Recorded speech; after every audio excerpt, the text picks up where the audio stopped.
The Committee on Oversight and Government Reform will come to order. This is a hearing on criminal justice reform and efforts to reduce recidivism. We are pleased to have two of our friends from the other side of the Capitol, and my friend from Virginia has graciously agreed to defer his opening statement so we can hear from you.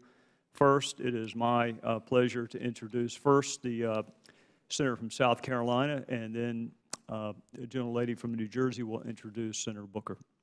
Senator Scott was sworn into the U.S. Senate in January 2013 and has been a strong advocate for smart, effective criminal justice reform. He has supported a variety of criminal justice reform legislative initiatives and has launched his Opportunity Agenda, which is a new way forward that includes robust initiatives that give our students and workers a chance to succeed. Senator Scott, on a personal note, I want to thank you for everything you have done in this realm in South Carolina. It is not something we're often asked about back home. It's not criminal justice reform, and for you to take a leadership role on this, to both elevate it to a higher level of public consciousness and then to advocate for it, says a lot about your commitment to it and your character. And with that, you are recognized, and then we will go to Ms. Watson-Coleman for Senator Booker. Thank you, Mr. Chairman, and to the members of the committee. It is good to be back on the upper side of the chamber. Thank you very much for allowing me to come back. It's good to see old friends that I had the privilege of serving with, particularly my friend Ms. Norton on the Rules Committee. We enjoyed our long hours working through the wonders of committee life in the House. I'd like to also say to Chairman Gowdy, congratulations on your chairmanship, and I am certain that you will make America proud as you search for the truth wherever it may take us. I want to thank Senator Booker, who has been my friend and champion on a number of issues that we have both championed together, from my Opportunity Agenda, from working on ways to reinvest in distressed communities, to criminal justice reform, to apprenticeship programs. He has been a true champion for the people on a number of initiatives that go far beyond my agenda, and it's good to have him here with us today. Criminal justice reform is a critical topic facing our nation as a whole. Today's hearing is focused on recidivism and reentry programs, and I'd like to spend a few minutes on a broader topic first, the topic of incarceration as a whole. What's the best way for us to reduce recidivism?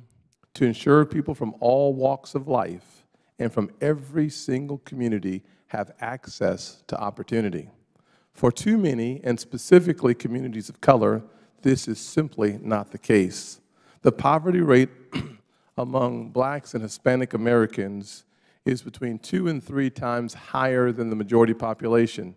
Nearly a quarter of the children who live in poverty do not graduate from high school, compared to just 6% of those kids who never lived in poverty. 78% of those in prison do not have post-secondary education. They did not graduate from high school. What does that mean? Well, in 2010, a person who did not graduate from high school had an income of around $19,000. The person who graduated from high school had an income of around $28,000. Graduating from college, $52,000. Black and Hispanic dropout rates are consistently higher. From 1963 to the year 2012, the annual Black unemployment rate for this nation was around 11.6%. To put that in perspective, during all the recessions that happened during those 50 years or so, the average unemployment rate for the entire nation was around 6.7%. Very different patterns. More Black and brown children grow up in poverty. More do not graduate from high school. More earn less, and more are oftentimes employed less. As you, Chairman, and so many others have heard my story as a kid growing up in a single-parent household who flunked out of high school as a freshman, I understand intimately and personally what these statistics translate to in the real world. It translates into a pipeline that too often leads to incarceration, a pipeline that too often leads to low expectation of oneself, and a pipeline that too often reinforces the negative stereotypes that are pervasive in our society. And the impact that it has on the human condition is tremendous, and it is consistently negative. I believe that those are some of the reasons why black men like myself, are incarcerated at a rate 6 times higher than men that look like you.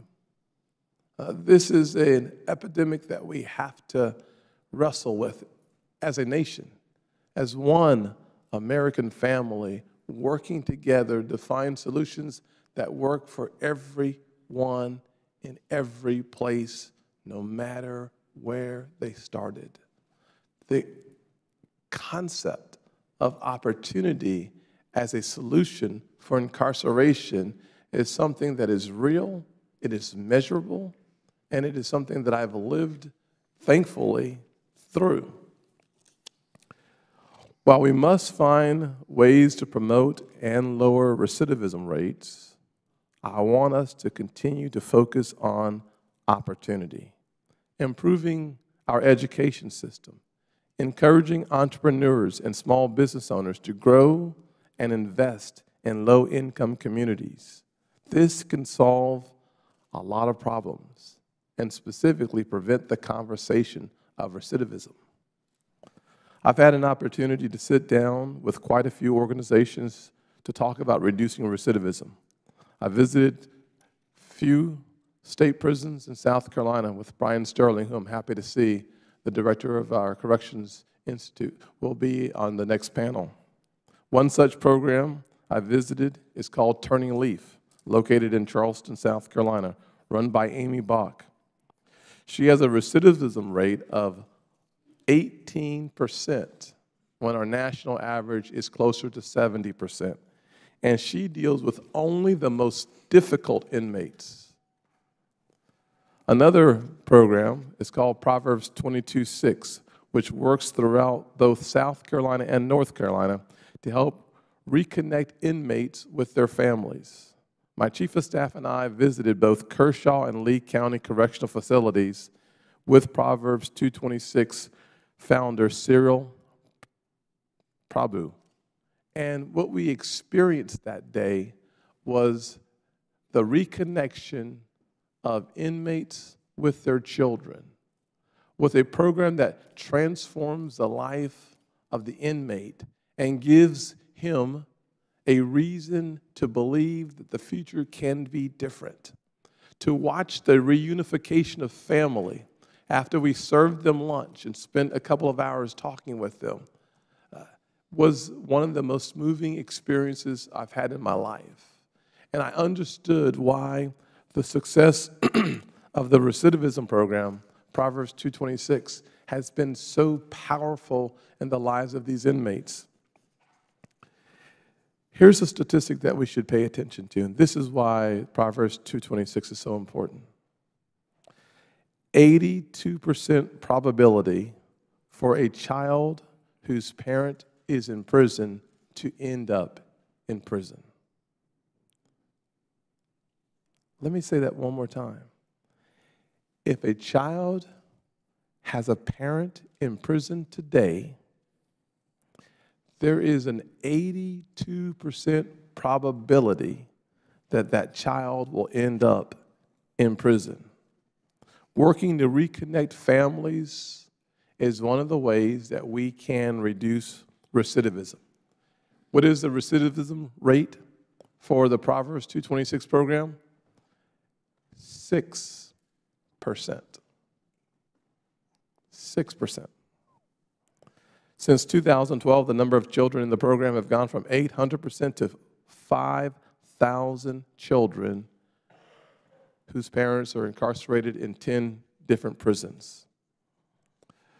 I was in California last weekend meeting with programs in California, the Bridge Academy, that basically fills the gap. So they don't replicate any existing programs. They simply connect not the inmate, but the entire family to the programs and resources that are already available. They make them aware of them. They make sure that they attend, and then through an 18-month process, their recidivism rate is 0. There are ways for us to improve public safety, reduce recidivism, and restore families and the American dream for people who had lost hope. I look forward to the national debate that must continue on this very important topic. I know I'm running out of time. As you know, that we in the Senate can't necessarily tell 5 minutes of time. We anticipate that you give us a 10 minutes or an hour. That might be too long. Let me just say that your commitment, Mr. Chairman, the committee's willingness to hear the testimonies, ask questions, is a very important part of what we can do to help restore the American dream for so many people in so many dark places that have lost hope.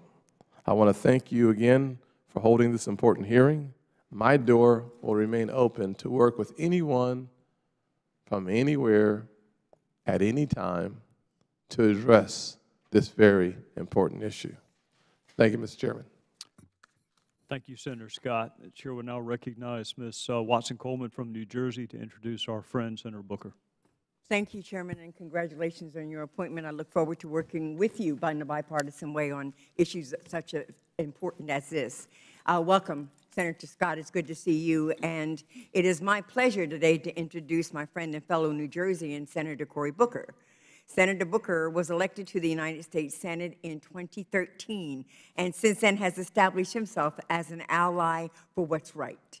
As an innovative and bipartisan problem solver, Senator Booker is committed to developing collaborative solutions that address some of our most complex challenges.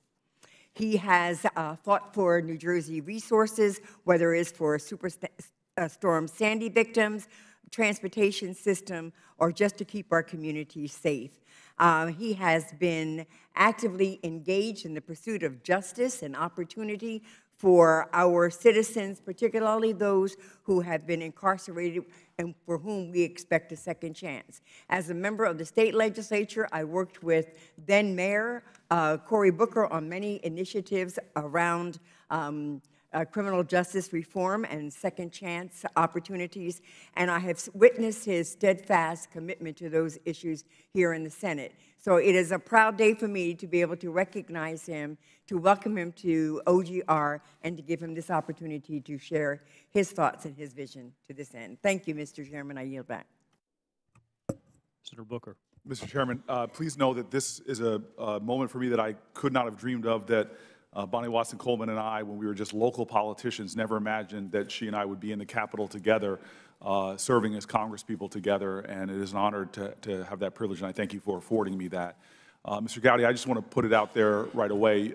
You have been a gentleman, somebody of honor in working with me on these issues.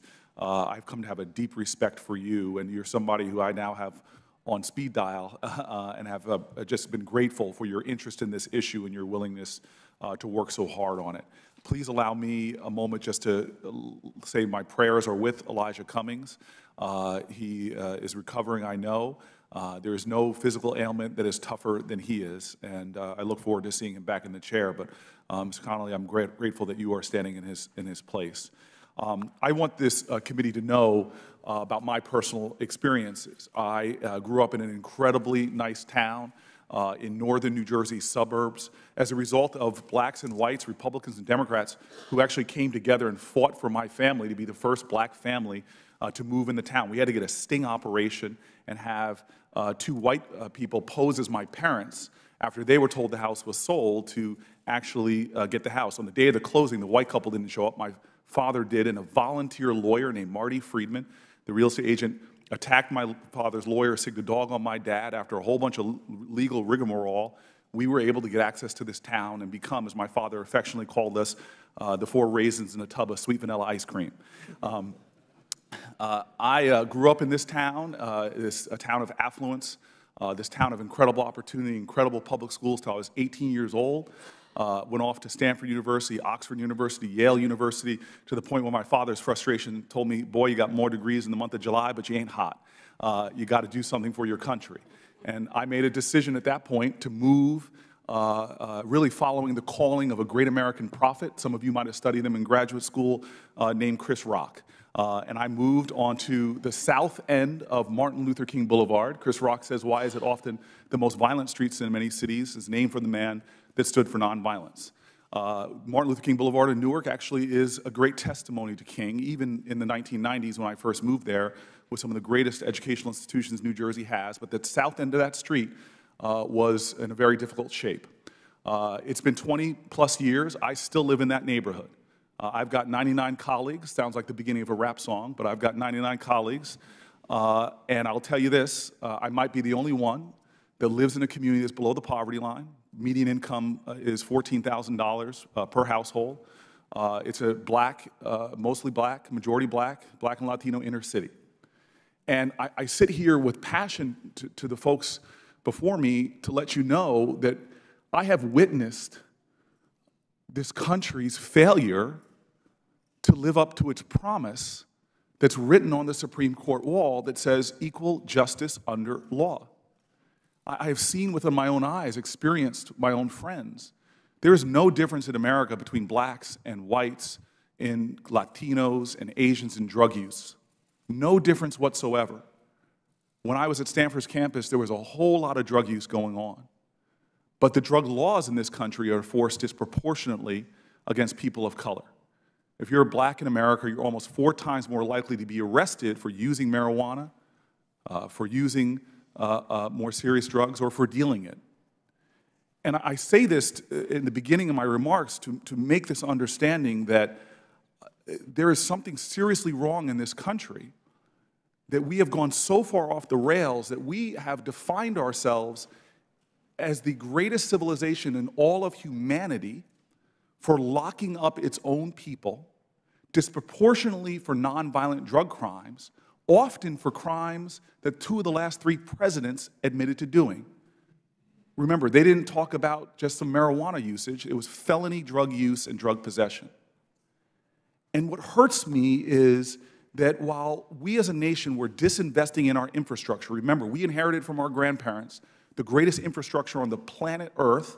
The World Economic Forum, in my daddy's age, ranked the infrastructure of the United States the #1 in the country. Now the World Economic Forum ranks us out of the top 10. But there's one area, and I've traveled around the globe like many of you have, there's one area that even other countries, leaders in other countries, stopped and asked me about, that we have built out infrastructure in that puts the rest of the world to shame. Between the time I was in law school and the time I became mayor of Newark, New Jersey, we in this country were building a new prison every 10 days. Hundreds and hundreds of billions of dollars incentivized by us here in the federal government to build out the largest prison industrial complex on the planet Earth and to imprison more people within our country than humanity has ever seen. 4% of the globe's population, 1 out of every 5 imprisoned people on the planet Earth. And the people we imprison is stunning. We take the most vulnerable people in our populations, not the privileged who grew up in places like my hometown, or the people that go to Stanford or Oxford and Yale, who use drugs at the same rates, but we imprison the most vulnerable. Overwhelmingly, we imprison the poor. Overwhelmingly, we imprison the mentally ill. Overwhelmingly, we prison the addicted. Overwhelmingly, or disproportionately, we imprison people of color. And it was startling for me, jarring for me, having lived 20 years in places of privilege and 20 years in my phenomenal city, to see how the criminal justice system is tearing apart communities, enforcing poverty. There's a college study that came out, university study that came out, that said the United States of America would have 20% less poverty, 20% less poverty today if we had incarceration rates just like our industrial peers. In fact, we know why. The American Bar Association points it out. Because that 17-year-old kid caught in Newark, New Jersey for doing things that maybe a third of Congress has done, who pleads to a felony account, and by the way, Our criminal justice system is no longer, and you know this, Mr. Chairman, is no longer juries, it's no longer judges. 98% of our criminal convictions are now done by plea bargain. And so a kid who's now facing mandatory minimums stacked on top of each other versus taking a plea and getting right out of jail, now that 17-year-old faces, according to the American Bar Association, 40,000 collateral consequences. Can't get a Pell Grant, can't get a business license, can't get a job, can't get food stamps, can't get public housing. In many places, can't vote. And so we have a system now that is so broken that it has nothing to do with the ideals we hail of liberty and justice. And that's what frustrates me, because now I found partnerships with people all across the political spectrum who understand that this is an American shame. I never thought when I came to Washington that the Koch brothers' general counsel would become a dear friend of mine, Mark Holden, because of our partnership on these issues. That Newt Gingrich, Grover Norquist, Christian evangelical leaders across the country, libertarians, fiscal conservatives, even the other bald black guy in the Senate, Tim Scott. We are united in this cause to see that this is one of the great shames in our country. And it is crushing communities like the one in which I live, like the one in which the Congresswoman is from. And if there is injustice, Langston Hughes called, what happens to a dream deferred? What happens when certain communities don't benefit from the liberties and the ideals of this country? At ways that they themselves begin to lose faith in the promise of America. I will tell you this. I was in yet another federal lockup, and it was a women's prison in Connecticut just last month.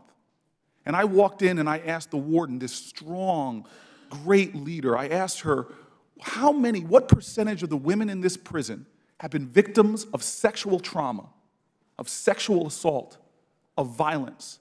And this warden turns to me and says about 95% of the women are victims of sexual assault. I visited a federal prison in New Jersey, and I asked the warden there, how many folks here have been here too long, are no threat to our society, are taxpayers wasting their dollars on? And he just started laughing, and he said, Cory, too many to count. You see, we've lost our way. It's not like we're looking for justice, restorative justice. It's not like we're looking for the ideals of this country. Our criminal justice system is built up for retribution. And the beauty of this moment in American history is that there are enough examples, you heard them from Senator Scott, that show us a different way. We see state after state demonstrating the truth. We can actually make our states safer. Public safety should be number one. There are ways to make our states safer, save taxpayer dollars, elevate human potential, take care of the weak, and drive what we should be driving toward in this society is where we give our children more solid ground amidst which to thrive. And so in the United States Senate, I'm proud that we cobbled together a bill. Chuck Grassley and Dick Durbin together on a bill. Mike Lee, Ted Cruz, and myself and Senator Whitehouse together on a bill. And what worries me is that my colleague, a man whose character I have never maligned, a man who, Jeff Sessions, who served with dignity, a man who I stood with and gave medals with to the marchers on the Edmund Pettus Bridge. But on this issue, he is so wrong. He wrote recently that we should turn back the reforms we were starting to make in the Justice Department, and that we should go back to punitive sentencing, the most harsh possible. Well, that will cost taxpayer money. That will not be a pursuit of justice. It may be law and order, but everyone here who loves and savors democracy has seen enough totalitarian states establish law and order but lack justice. And so I call upon this committee, my brothers and sisters, who savor liberty as much as I do, who love this country and her ideals as much, if not more, than I do. Let's not let this dream be deferred in our country any longer. I want to tell you right now that there is the Sentencing Reform and Corrections Act, but there's other things as well. I had my first ever bipartisan, bicameral bill done with this committee. Elijah Cummings and Darrell Issa joined me and Ron Johnson in the Senate on just a simple step. We introduced the Bipartisan Fair Chance Act, a bill that would make a dramatic difference in just someone coming out of prison getting a job. We call them ban-the-box bills that have been done all across the nation, so-called red states, so-called blue states. In fact, Walmart, Home Depot, Starbucks have all done this, but the biggest employer in our country, which is the federal government, and its contractors, hasn't done that. This is about making sure that it's striking the right balance. It's a bill that allows returning citizens to get their foot in the door and be fairly considered for jobs while allowing employers to know who they are hiring. There are so many brilliant ideas out there. Senator Scott pointed them out. We did them in shoelaces and bubble gum in Newark, where we show that we can drive recidivism down, elevate human life, bring the wardens in from our federal penitentiaries. The ones I've gone around this country and talked to all know what we're doing terribly wrong, all know common sense things that we can do to make it right. And so I encourage this committee. The worst type of privilege in America, the most insidious type of privilege, is to know that there is a serious problem out there that is tearing apart communities, that is hurting Americans. The most insidious type of privilege is knowing that there's a serious cause out there, but it doesn't affect me or my family, and therefore it's not that important or urgent. The biggest cancer on the soul of our country right now is the American criminal justice system. And we can make it right. I want to end again with Langston Hughes. He said very simply that there is a dream in this land with its back against the wall. To save the dream for one, we must save the dream for all. I don't know what Leader McConnell's plans are this week, but I'll probably be going back to Newark on Thursday evening. On my block, there are incredible kids with the same amount of genius and potential, in fact, more so than I had growing up in a very different community. It is hurtful that I know the percentages for those children. You're black born in America today, you have a 1 in 3 chance of going to prison. That is a stunning statistic. And even worse than that, if you're a black kid in America, you heard the data, your chances of having an adult in prison, a parent in prison, is dramatic. In fact, for all kids, it's 1 in 28 of our children right now having a parent that's served in prison. This is not the America for which we dream. This is the dream with its back against the wall. We can do something about this. We must do something about this. And I know my colleagues with a sense of urgency and patriotism, and dear God, with a sense of love. I know this Congress in this bipartisan way that we, the people, can change our country and make, as my dear brother says in Bible study, we can make justice roll down like water and righteousness like a mighty stream. Thank you. On behalf of all of us, we want to thank Senator Scott and Senator Booker, not just for your public passion, but also for your private commitment that has demonstrated itself over the course of the last several years. So thank you. We will stand in recess. Mr. Chairman, yes, ma'am. Point of personal privilege, I would like something to be entered into the record. I want to thank both senators for coming. Senator Tim Scott never spoke of an incident or incidents that are relevant to this hearing, because that's typical of him, not to speak of something that is relevant, that relates to him, even though it relates to everyone else. And I'm going to ask, be put into the record, an article from CNN.com.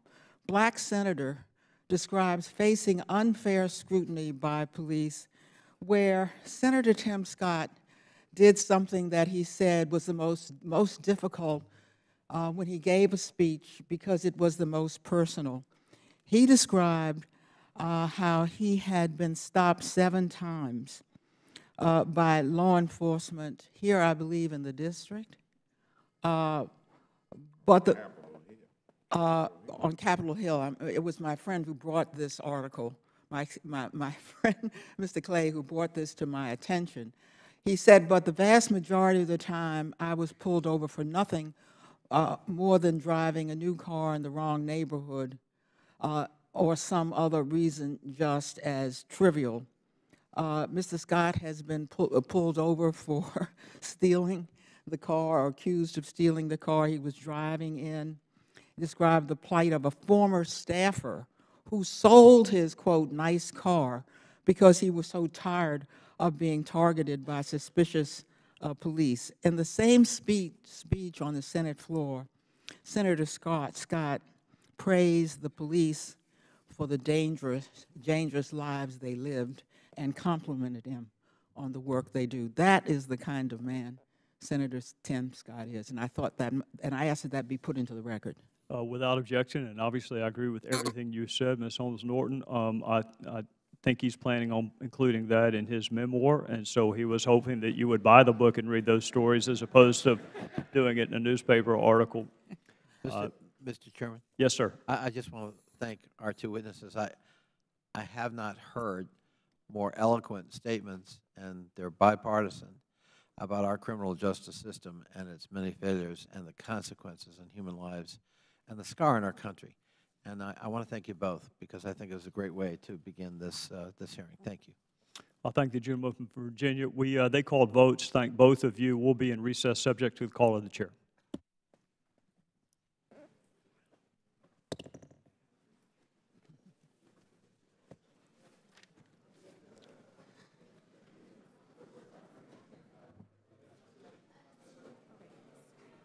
So they're just going to set up for the second panel and then get started. You know how many votes? Let me check.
Committee on Oversight and Government Reform will reconvene without objection. Chair is authorized to declare recess at any time. I want to thank our four witnesses for your patience with our vote series. The gentleman from Virginia and I will give our opening statements, and we'll recognize each of you for your opening statements, and then we'll start the questioning. This hearing is on one aspect of our criminal justice system. I want to say another thank you to our two senators that were with us, and I want to thank two people who are not with us today. One is Elijah Cummings for his commitment to criminal justice reform, which is a commitment that has spanned 3 decades. Mr. Cummings and I have spoken about today's hearing several times, and he very much wanted to be here. He'll be back soon, and we will continue to explore this topic, particularly within the jurisdiction of intergovernmental cooperation. I also want to thank Bob Goodlatte, who's the chairman of the Judiciary Committee. Criminal justice reform is principally an issue within the jurisdiction of that committee. Chairman Goodlatte has been very gracious and accommodating and allowing us to go forward, even as he and his committee do the very same. And the reason there are at least 2 committees in the House that are exploring our justice system is because it is so vital to the strength and longevity of our republic. Our justice system must both be respected and worthy of respect. Our justice system must both be fair in reality and perceived as fair. Our justice system must be proportional. It must protect the innocents. It must punish those who have not conformed to societal norms, with those societal norms being reflected and codified in our law. Fair, even-handed, proportional, just, equal in intent and application. Those are not merely aspirations, those are expectations. They are our expectations for the world's most envied justice system. I guess blind is the word that most of us use to associate with justice. Justice is blind. It's blind to race. It's blind to gender. It's blind to status. It's blind to wealth. It's blind to everything other than the merits of the relative arguments. In reality, Lady Justice, who is the mythological personification of our aspirations and expectations, is not blind. She's blindfolded. She can see. She just affirmatively chooses not to see who or what is before her. And that is really hard. That requires discipline. It requires restraint. Lady Justice may not look, but that should not keep us from doing so, to make sure that our justice system is as perfect as mortals can make something. A significant percentage of our fellow citizens have some criminal history, and the overwhelming majority of those currently incarcerated will be released from confinement when the sentence is completed. What do we do when the sentences imposed have been served, the debt to society paid, the offender is re-entering society? There are familial obligations to be met. There are societal obligations to be met.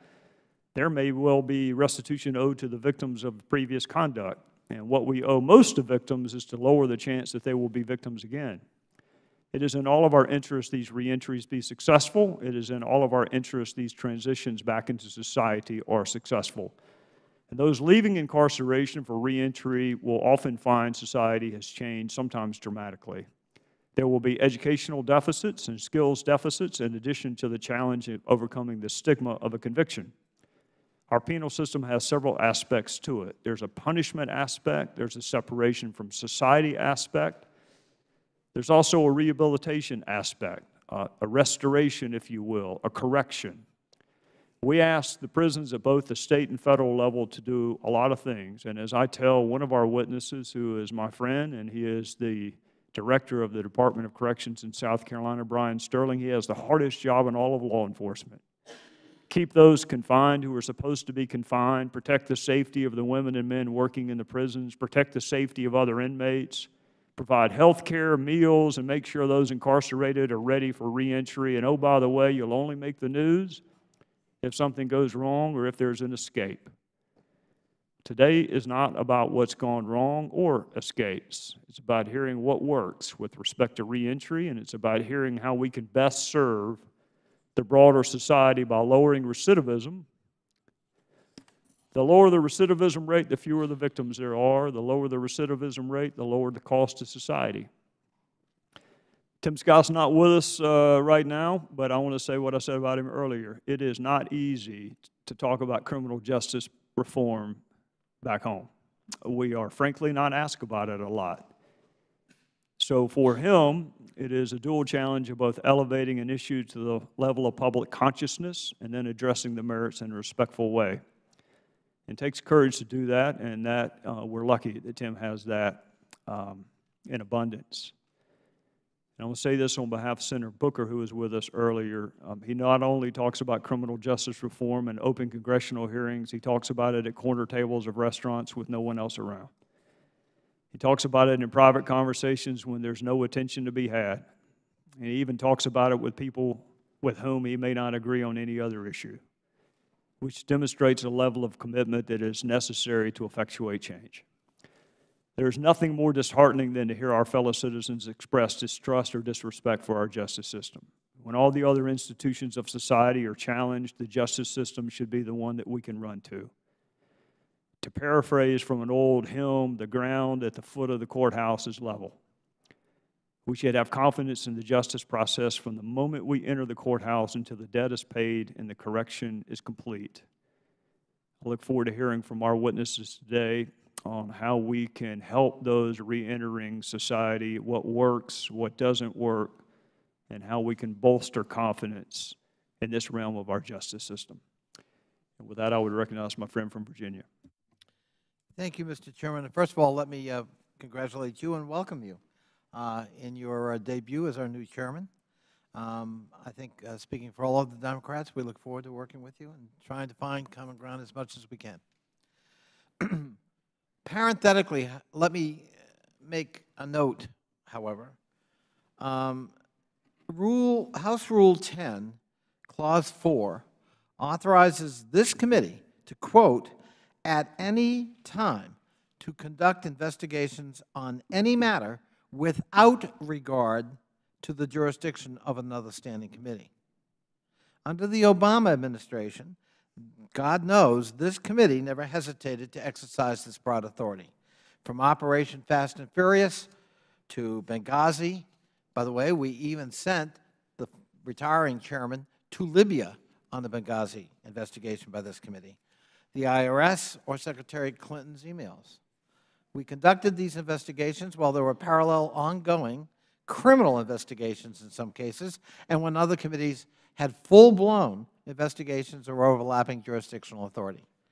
I do not think this committee can unilaterally give up its oversight responsibilities with respect to the Russia thing, conflicts of interest, or any other matter involving a new administration that may come to its attention. Oversight is not a matter of our personal or political preferences. It is a constitutional and institutional duty. Having said that, turning to the subject at hand, I want to acknowledge, as the Chairman just did, our ranking member. He's been a leader on this issue. This is a passion for him about criminal justice reform. He sends his regrets, but he's recovering nicely, and he'll be back with us, we hope, after the recess in July.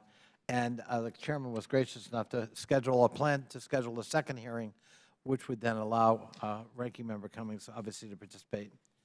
From my point of view, there are 4 key principles that ought to guide our efforts to ensure that punishments fit the crime and that ex-offenders have a real chance to turn their lives around.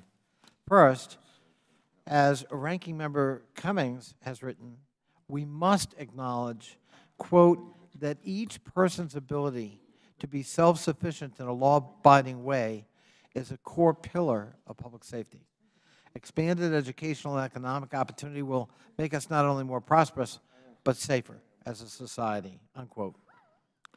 Not surprisingly, lack of education and opportunity significantly increase the risk of imprisonment, as we heard from our 2 colleagues in the U.S. Senate. An African-American man without a high school diploma has a nearly 70% chance of being imprisoned sometime in his mid-30s.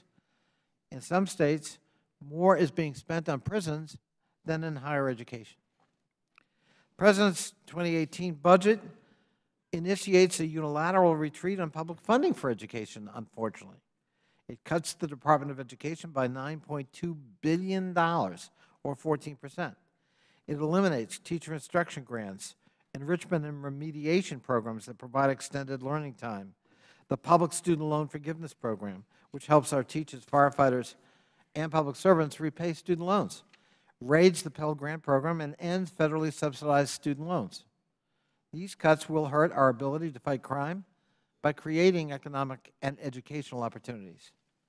Second, we should not fill our prisons with nonviolent drug offenders who are no threat to the safety and well-being of our communities.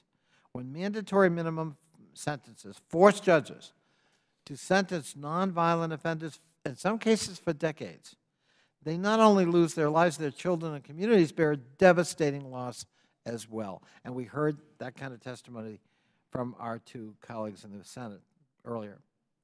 Alternatives to detention, like the Veterans Treatment Docket, which I help work with my local court in Fairfax County, have demonstrated success diverting individuals into community-based rehab programs as opposed to automatic, rigid jail sentences. Third, we must ensure that once individuals have served out their sentences, they truly have a second chance to get back on their feet. Too often, post-release restrictions leave men and women with few opportunities to provide for themselves and their families. I commend my own governor in the Commonwealth of Virginia, Terry McAuliffe, for actively restoring the fundamental right to vote for 156,000 ex-offenders in Virginia. He personally signed the orders restoring those rights for every one of those people. I hope Virginia could be a model for other states to remove impediments that punish ex-offenders long after they have served their debts to society. Finally, we must acknowledge that our criminal justice system has disproportionately had an impact on Americans of color. African American men are more than 6 times as likely as white men to be incarcerated. Approximately 37% of the men in state and federal prisons are African American men, even though the African American population is 13% of our total population. Recognizing the devastating impact of policies like mandatory minimums on entire communities, the Obama administration worked to give prosecutors more discretion on charging decisions and to commute the sentences of nonviolent drug offenders. Unfortunately, our new Attorney General Jeff Sessions, seems to want to turn back the clock on policies we feel failed in the past and reimpose the imposition of extreme sentences for low-level and nonviolent crimes. Decrying what he labels being, quote, soft on sentencing, the Attorney General has argued for so-called time-tested criminal justice practices. The reality is that mandatory minimums and other harsh measures have been tested, and they've failed.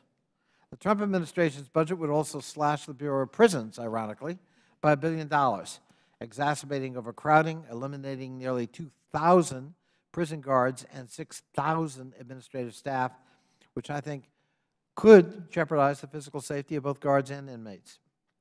We do not have to choose between being just or compassionate. Smart policies, like those we heard from, advocated for a little earlier in this hearing from our two senators, and by Congressman Cummings and others on this committee, allow us to do both.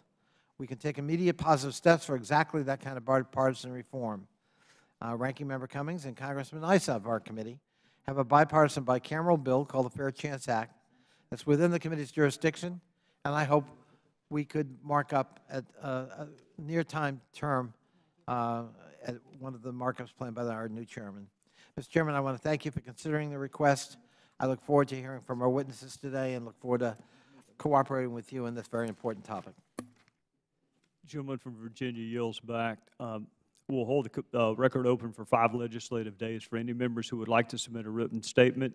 We'll now recognize our second panel of witnesses. I will introduce you and administer the oath en banc, and then I will recognize you individually for your 5-minute opening statements.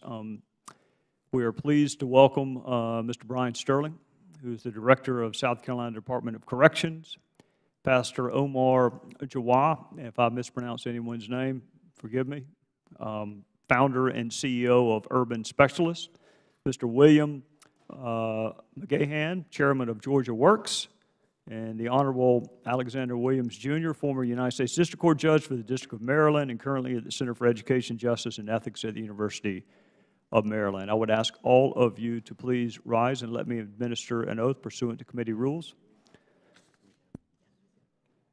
You solemnly swear or affirm the testimony you're about to give will be the truth, the whole truth, nothing but the truth, so help you God. May the record reflect all the witnesses answered in the affirmative. There is a clock or a color scheme that will alert you. Just keep in mind, all members have the full body of your opening statement, so to the extent you can summarize it in 5 minutes, that will allow members more time for the question and answer session. With that, Mr. Chairman? Yes, ma'am. Yes, sir. Sorry, just a unanimous request. I should have asked earlier. If I could, I ask unanimous consent to enter into the record a statement by Elijah Cummings on this matter, and letters from Justice Roundtable, Families Against Mandatory Minimums, and the Sentencing Project for the record. Without objection. With that, Director Staley. Chairman Gowdy, I'm used to calling you solicitor, but Chairman Gowdy, congratulations on your new position. Ranking Member Cummings, we wish you a speedy recovery.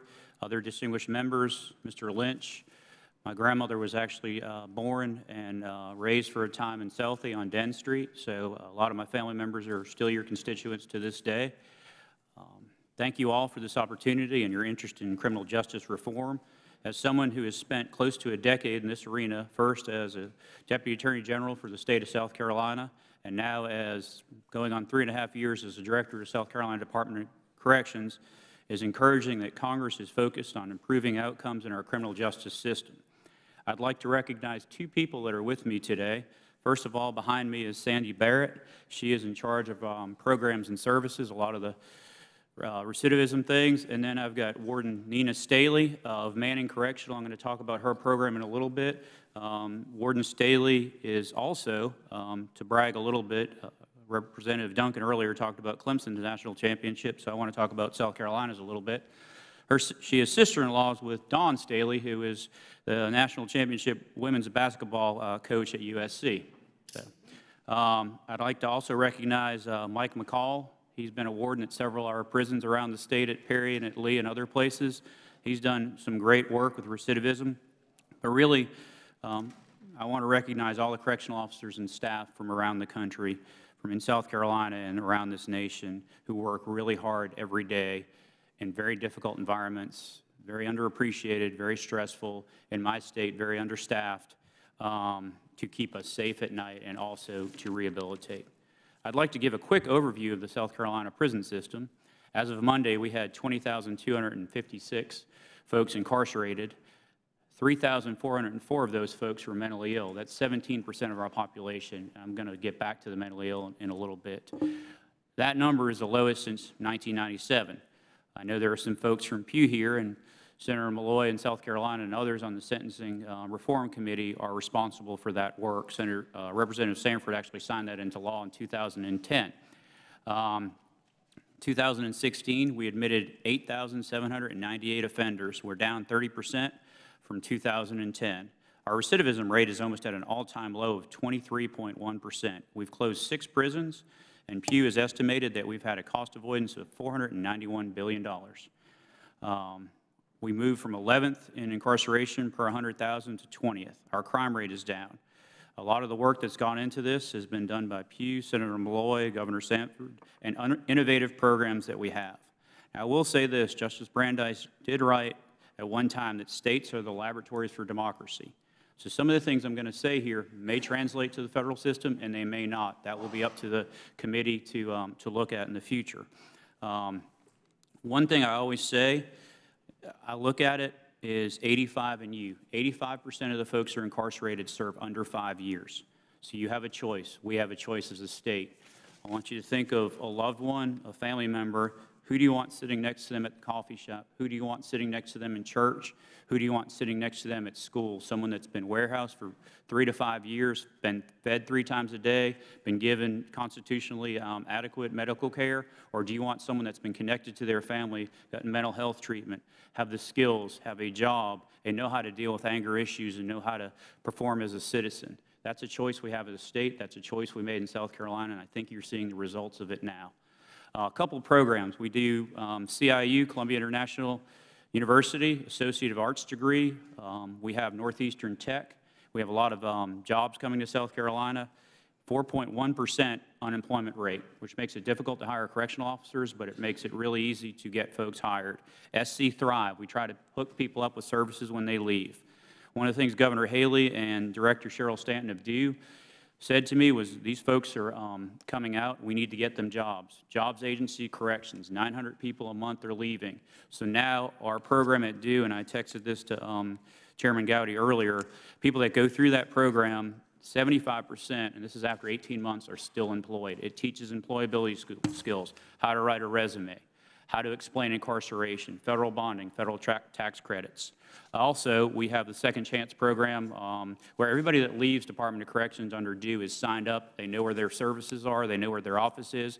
They also have an opportunity where a couple days a week there's someone that knows how to interact with someone that's been incarcerated, because sometimes they're intimidated by the government process on helping them find a job. We do work keys, GED, apprenticeship, on-the-job training.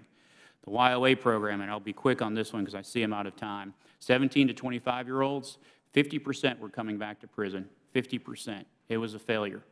And they were coming back for a lot longer. Judge William Byers, who was a judge, family court judge, took over corrections, and Jenny Barr are doing great work with this.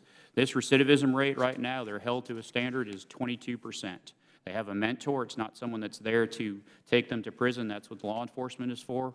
What they do is they're mentors, and they try to hook them up with services, but they do have graduated responses.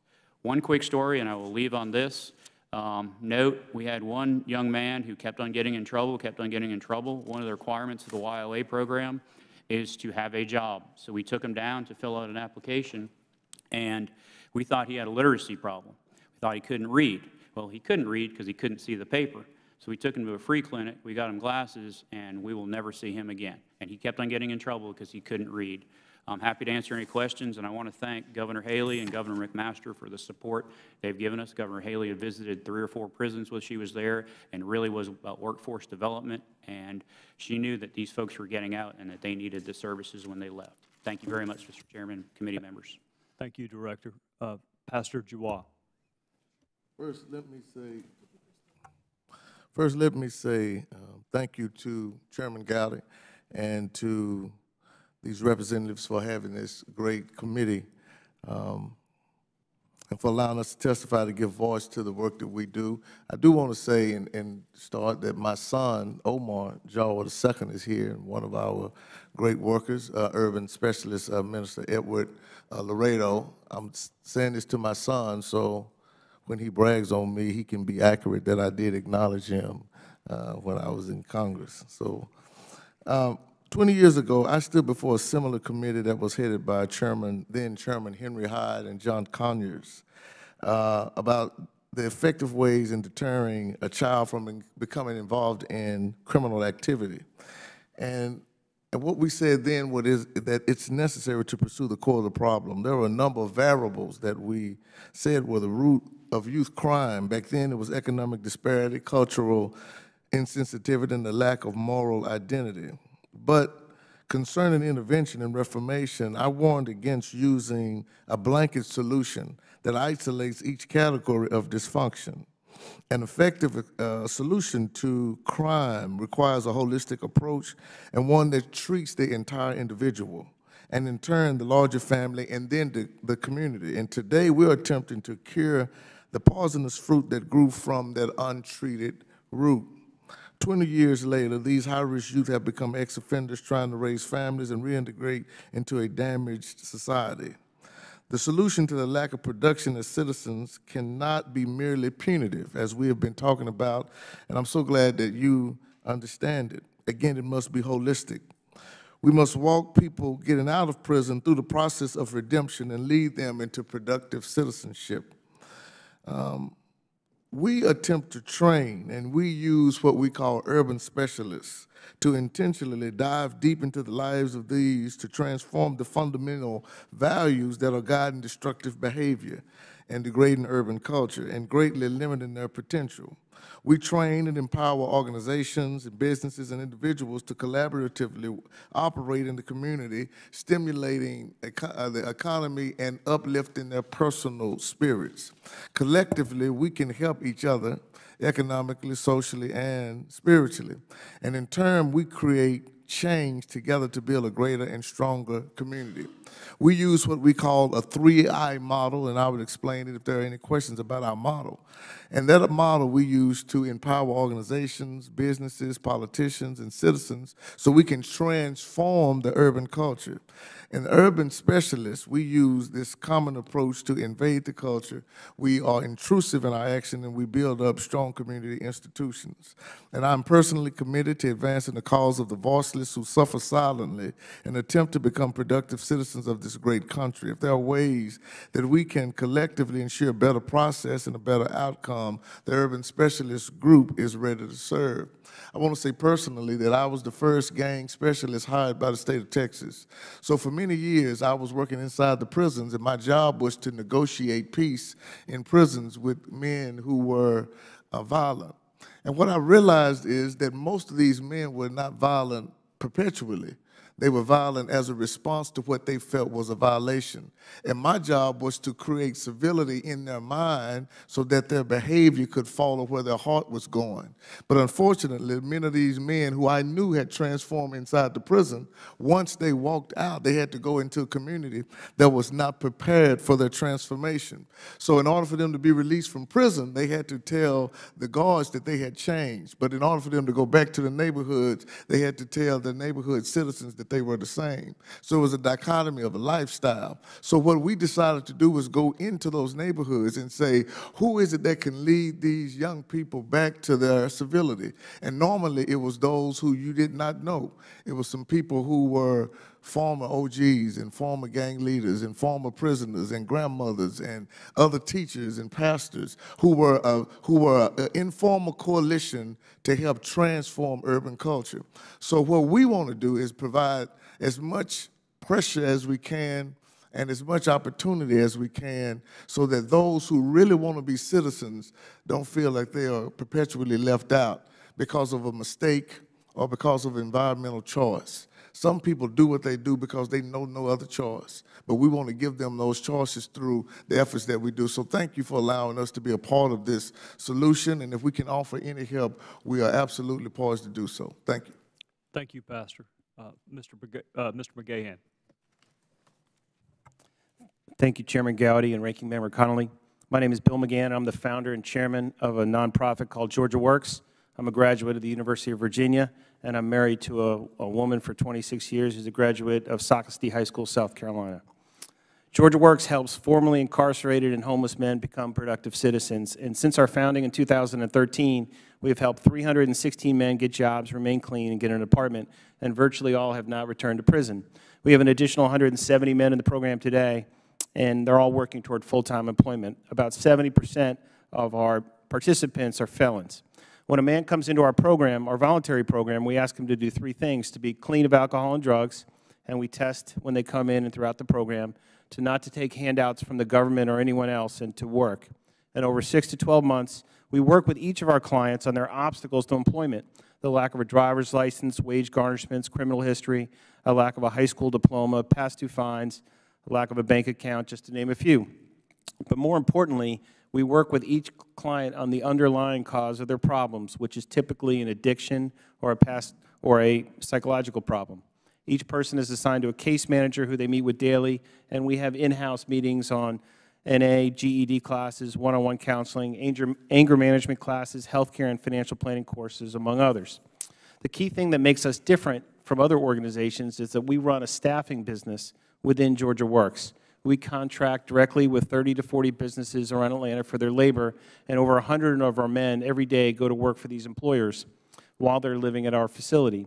The staffing business is a way for employers to try out our employee in a low-risk way. Now, most of the people in our program end up getting full-time offers from the private employers that are customers of our staffing businesses. So while a man is in our program in Georgia Works, he's learning how to be a valuable employee at a private business. He's eliminating the obstacles that might prevent him from being employed, and he's working on his addiction or other problem that's the root cause of the issues. He's also making money through his own work. It's not a handout. And we have a mandatory savings program, so when they leave, they usually have between $2,000 to $3,000, which is enough to put a security deposit down in an apartment. We're funded completely by private sources, including me. We take no government funding of any kind. I take no salary or any expenses, and our staffing business basically funds the cost of running the entire program. So there's several things that I've learned since I founded Georgia Works that I want to talk about specifically. First, there's no shortage of jobs. According to websites, today in Georgia, there's about 30,000 full-time jobs available. And there's a labor crisis in some sectors, including construction, food and beverage, commercial truck driving, auto repair, et cetera. These sectors simply can't find the labor to fill their needs. Secondly, the people in our program range from poorly educated to very smart. We've had people who stopped school in junior high, and we've had other people in the program who are PhDs. So we don't just need low-skill jobs or high-tech jobs, but we need the whole menu of jobs that fit each person. Number three, individuals don't really need to be highly trained to get a job with pretty good career prospects. Most of the men leave our program and begin full-time work around $13 to $15 without any training at all. Number four, the biggest problem, and this is what we work on the most, is bad habits, not a lack of intelligence or poor schooling. The scarce commodity is the individual, regardless of their past, who works hard, takes direction well, has good habits, and will stay on the job past the first few paychecks. Many formerly incarcerated returning citizens and formless homeless people are terrific employees. We've had many employers tell us that past drug dealers are their most entrepreneurial and creative and personable employees, and they move up pretty quickly. So that's my commercial for people to hire people who are ex-offenders. Now, Georgia Tech did our study on our program and found that our program saves $6 to $11 for every dollar invested in our program. And we can get a person from walking in the door to self-sufficiency and a taxpayer for about $2,500, and it costs the state of Georgia about $20,000 to incarcerate him. Now, where the state and federal governments can help the most at the specific level down at helping men are in a couple of ways. The first is to stop taking driver's licenses away for anything other than poor driving. We still have a whole lot of states that take people's driver's license or suspend them for drug offenses, failure to pay child support, and for other reasons. And it's really a prerequisite to get a job now to have a driver's license. Secondly, wage garnishments, particularly in the area of past due child support, are really crippling to poor men and ex-offenders. A man with low hourly wage simply can't afford to support himself with significant wage garnishments. And then lastly, promote programs like ours that will help people ready for work, change their habits, and eliminate barriers. Now, on the state level, I'm working with the Georgia Justice Project, the Department of Community Supervision, the Georgia Department of Corrections, and other organizations to come up with some specific policy recommendations. And it's my honor to be here today, and I thank you for focusing on this on the federal level. Thank you. Yes, sir. Thank you. Your Honor. Yes, Chairman Gowdy and Congressman Connolly, as well as my friend Congressman Cummings, wish you the best as you recover from the illness. Let me preface my remarks by thanking everyone in this committee for allowing me this opportunity to present just a few comments. I served for 20 years on the federal bench as a trial judge, and prior to that, I was the twice elected prosecutor for a fairly large jurisdiction in Maryland called Prince George's County. I now am the chair of the Judge Alexander Williams Jr. Center for Education, Justice, and Ethics, and my passion, of course, is criminal justice. I have three simple points that I wish to focus on. One that I think will help reduce recidivism and also address criminal justice reform. One is the need to review and for a better use of discretion. This is an area that really has not been addressed that much. All of us who are lawyers know, and prosecutors in particular, understand that discretion is the hallmark of criminal justice. Discretion is administered and exercised by police officers, judicial officers, prosecutors, even grand jurors and petit jurors, medical examiners, correctional officials, probation and parole officers, and executives through granting pardons, clemency, and commuting sentences, just to name a few. Discretion commences and continues with decisions such as who to investigate, whether to arrest, what charges to file, who gets bond, who is to be released, whether a minor is to be charged as an adult, whether the family car should be forfeited for drugs found in a car driven by a minor, what plea bargaining is offered, and other decisions by judges and others exercising discretion. Justice often varies depending on the nature of discretion employed and exercised. For me, the issue comes down to whether or should we and how can we attain reasonable uniformity, consistency, fairness, and how we can curb or employ better standards for the exercise of discretion. Every point of the criminal justice system where discretion is used should be carefully reviewed, data collected, and policies implemented to make sure there is consistency and that a meaningful effort is being made to address racial profiling, selective enforcement, and the disproportionate impact of criminal justice on minorities. We hope that the Justice Department and Congress can take the lead in this area to establish a model for states to follow. The second point is the need to review mandatory minimum penalties. I know there's been a lot said there. The debate surrounding mandatory minimum sentences remain.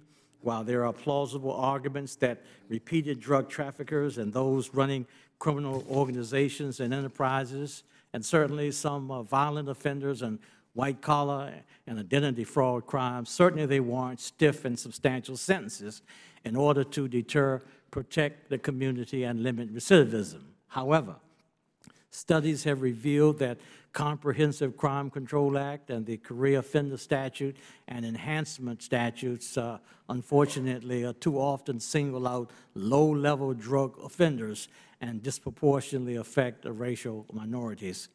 The final issue that needs to be addressed, in my view, is to review and address the collateral consequences and discriminatory practices and barriers imposed upon returning citizens and those with records. The bottom line for me is, again, we need to cut back on recidivism. That is to make sure that persons with records and those who are returning have a successful reentry and are not reincarcerated. And clearly there are circumstances where collateral consequences are appropriate. For example, it cannot be reasonably disputed that those convicted of child abuse or elderly offenses must be carefully screened and limited. Moreover, financial institutions must be alerted of potential employees having convictions of embezzlement. But I do believe that there are a number of situations where collateral consequences can be eased. My general view is that reducing recidivism can be best achieved by removing some of the discriminatory and unreasonable practices which prevent or limit access to health care, housing, education, and employment. Of course, there are a number of questions that can be raised again, and some of those questions would be this. Do those returning to the community require more extensive or shorter periods of supervised release? Or is it necessary in every instance for a convicted person who is applying for some type of vocational license to get a Pell Grant or for admission to an institution of higher learning, or must they be required to disclose a 20-year-old conviction that has very little relevance and relationship to the specific request? So those are my 3 points, Mr. Chairman. Thank you. Thank you, Your Honor. We'll now recognize the gentleman from Georgia for his question, Mr. Heiss. Thank you very much, Mr. Chairman, and let me just also take the opportunity to, I think it's appropriate to say congratulations on your role in leading this committee. We sincerely look forward to working with you as this committee moves forward. And each of our witnesses, let me say thank you, and also to the previous panel as well for the work that each of you are doing. We are very much appreciative. Mr. Sterling, you mentioned briefly in your testimony some of the things that South Carolina is doing in the diversion options for less serious drug offenses, and I'm very proud in Georgia, Mr. McGahan, what is happening there with the accountability courts, where really instead of going to jail, people have the opportunity to prevent even starting the cycle of recidivism as they get involved in a 2-year-long court-supervised program that is evidence-based, a treatment program. They're involved in community service. They get jobs, all these types of things. And Mr. Chairman, I don't know if any of my colleagues have had the opportunity to be a part of one of the graduation ceremonies of these courts, the accountability courts, but I have gone, and I tell you, it took everything I had just to fight back the tears of watching how these individuals had, over the previous 2 years, experienced life change as they saw, many of them for the very first time, community support, where they themselves had their dignity raised as they got jobs, and they broke the cycle of what many of their families had had perhaps for generations. So, Mr. Sterling, I want to come back to you, and if we can go fairly briefly, do you have any idea how many people who are currently in the prison, percentage-wise, how many prisoners will be released at some point? Well, most of them will be released. Sorry. I know in under 5 years, or roughly 5 years, it's 85%, and then it kind of goes down from there. But over 30 years, it's about 0.27%. 5 to 10 years is about 10%. Under 5 and under, it's 85%. Okay, so say 10 years, probably 90% are going to be out. Is that fair to say, estimate-wise? 95%. Okay, 95%. All right. So here's the issue that we're dealing with. These folks are going to be out. Yes, sir. All right. So the question then becomes, what happens with them when they're out? From what I've been able to find, well over 60% of prisoners who are released are rearrested within 2 years. In states where there are the accountability courts, that number drops from 60% down to 25%. I know in Georgia, we are well below even that rate for those that are a part of the accountability court. So, Mr. Sterling, how long, can you just briefly discuss some of the diversion options that are taking place in South Carolina? Sure. We have drug courts, which are amazing to watch. We have veterans courts. We have Judge McCullough in Richland County has started mental health courts. As I said, 17% of those incarcerated in South Carolina are diagnosed with a mental health issue. And sometimes for these folks, getting treatment, getting hooked up with the proper medication, and medical professionals really can change their lives, and we'll never see them again. Incarcerating someone costs around $20,000 a year in South Carolina, which is one of the lowest in the nation. And by getting these treatments and having them become tax-paying citizens, we will never see them again. That's amazing. Mr. McGahan, what y'all are doing with finding jobs and so forth, has it been difficult to find companies that will take these individuals? Well, there are obstacles, certainly. There are some that are just not good fits, but then there are others who have a crisis and just need work. As you know, in Georgia, there's a lot of distribution centers, and our men go work there, property management companies. We have people who work in recycling, nighttime work. Because there's such a big need now for labor, and not to mention the construction, the food and beverage, the hospitality industries, we're able to use salesmen to help them overcome what their objections, their initial objections, to get opportunities for our guys. Well, I just, again, want to say thank you for all. I wish we had time just to hit on a lot of questions. I'm sure many more will come. But, Mr. Chairman, I appreciate this hearing, and I yield back. Gentleman yields back. Chair now recognizes the gentleman from Virginia, Mr. Connolly. I thank the chair.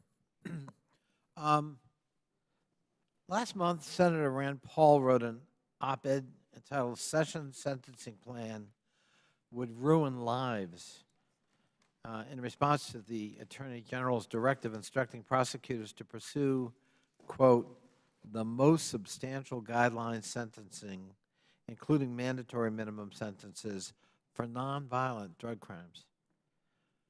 Pastor Jawar, does that policy make sense from your experience, to go back to what had characterized maybe sentencing prior to the 2013, 2012 period? Mr. Chairman, no, I think that is a bad policy personally, because I've seen so many young people who I know who were victims of their own environment, and then they did some victimization. But to go back would say to us that rehabilitation is not possible, that this is a warehousing institute. And as Mr. Sterling said, what would you want? Would you rather have young people, older people, whomever, to come out of a prison somewhat rehabilitated, or would you rather have them just locked down until they have done enough time where it becomes punitive? Mr. Sterling, listening to your testimony and the data, which was pretty impressive, what you're describing in terms of the recidivism rate going down in South Carolina, I don't want to put words in your mouth, but I assume from your testimony you would kind of agree with Pastor Jawara on what he just said. I do think, sorry, thank you, I keep on forgetting. I do think we are seeing success in the programs with, as I said, some of the things that we've done on the state level may or may not translate to the federal level. We have seen success in the diversion programs, but we've also seen a lot of success in the other programs that we have at the Department of Corrections. One of the things I did not mention, and I mentioned earlier, is the youthful offender program, where they are assigned a mentor. The numbers are one mentor, one social worker or youthful offender officer to about 25 people, and they are testing them for drugs, they're making sure they're working, they're making sure they're getting their education, and they're holding them accountable. We've had people that say, I don't want to do that, I would rather just go to prison, and they do go to prison, but we do use graduated responses, which that program at 50% to 22% is amazingly successful and saving a lot of tax dollars. You know, I remember doing a tour of our county jail in my county when I was chairman of the county, and I asked our sheriff, you know, how many people here are sort of just hardcore, no hope, you know, versus something bad happened to them, or they made a bad judgment, or they hung around with the wrong crowd, and he said overwhelmingly the latter. There's a hardcore, but most people can be rehabilitated with the right measures. And the other irony, I think, is jails often serve as a massive substitute for mental health treatment and substance abuse treatment because we don't have the services in the community. And it puts a huge burden on people like yourself and your colleagues to provide services that one wishes were provided through a different kind of safety net. Judge Williams, from 2013 to 2016, the number of federal prisoners dropped by more than 10%, and mandatory minimum sentences were used at the federal level 30% less than they had heretofore. What's your view about mandatory minimum sentences in terms of the discretion given to people like yourself and your former colleagues on the bench? Certainly, and I think I speak for a significant number of federal judges who did not like the idea of having been stripped of their authority to consider a number of factors when sentencing people. What mandatory minimum sentences had done effectively, and of course I'm a former prosecutor, so I certainly enjoyed that power, but the authority and the power really vests in prosecutors under mandatory minimum sentences, and they have the right, of course, to charge within the mandatory statute or not charge if someone would cooperate or give substantial assistance or what have you. And so I was very happy when some cases and also the Sentencing Commission began to restore some of the discretion that federal judges have for certain type of offenses, and I think that resulted in less sentences being imposed on a number of defendants. One can understand why mandatory minimum sentences came up, but is it not true that the problem is it is on its face discriminatory? That's how it works. The results are discriminatory, even if the intent is not. Well, certainly the impact does have a disparate impact on minorities, but also mandatory minimum sentences have an unreasonable result sometimes. And you may have seen an article that appeared in the Washington Post a couple weeks ago involving myself and an inmate who I had given life imprisonment. I had to do it because of his young brushes with the law years ago. And I looked at all of the cases. There were 8 or 9 defendants. This guy had the less involvement. I didn't want to give him the maximum sentence, but I had to because, again, his record made him a career offender. And so sometimes you have just an unreasonable result that takes place when you have these things. Fortunately, in this case, President Obama did commute his sentence, and after serving 12, 13 years, he's now out. Yeah. Although that's sort of a last resort, we wish the law could be more flexible. my time is up, although, Mr. Chairman, I don't want to deny Mr. McGann an opportunity to come in if he was getting ready to come in. I deal with people coming out of prison and who want to get their lives back, who want to work. And many have been involved in drug crimes, nonviolent crimes, or in some other nonviolent felony. And they're terrific people, almost without exception, or they wouldn't walk through our door. These are people who have made mistakes. They've been caught up with the wrong crowd. It's too expensive for us to put these people in a prison when there are other better alternatives to handle these folks. Gentleman yields back. Gentleman from Arizona, Dr. Gozar. Thank you, Mr. Chairman. As we talk about recidivism and issues facing the criminal justice system, I wanted to take a few moments today from today's hearing to discuss the impact of programs like the Veterans Treatment Courts on recidivism rates. Veterans courts promote sobriety and recovery through coordinated local partnerships among community correction agencies, drug treatment providers, the judiciary, and other important community support groups. Veteran treatment courts have been extremely successful in my district. The Veteran Treatment Court in Lake Havasu City, Kingman, Arizona have strong records of effective service to the veterans they serve. In Mojave County, these programs have been leaders in best practices, innovative approaches to engaging stakeholders, building support coalitions, and expanding access to effective treatments. Our veterans need focused treatment and a helping hand, and these courts provide such an avenue. The alternative is often jail. And I'm very proud that one of my own staff has been instrumental in Arizona, Sean Johnson, for getting these up and running. So, Mr. Sterling, I've got a question for you. Does South Carolina implement any type of veteran treatment courts? We do. We have veterans treatment courts. 10% of our inmates, our prisoners, are self-identified as veterans. One of the things we've done recently down by Charleston and McDougall Correctional, we have a veterans dorm where I figure they've given a lot for this country, and maybe because of their service or something that happened or something they saw, they ended up being incarcerated. So we've designed a program, a wraparound program that just started, I think, back in January, where the dorm is run by veterans, and we have veteran volunteers, and we try to get these people. It's a pre-release dorm. The service isn't connected with other veterans when they leave, so they will not come back. So it's still pretty early in that program. It is, yes, sir. Hard to see. Well, I've got to tell you, the application that we've seen in Arizona is incredible. You see a broken person start that process, and you see their eyes light up, getting back to peers that they want to respect and be respected for. Mr. McGahan, your program helps getting homeless and incarcerated men back on their feet. What percentage would you say are veterans? About 10%, sir.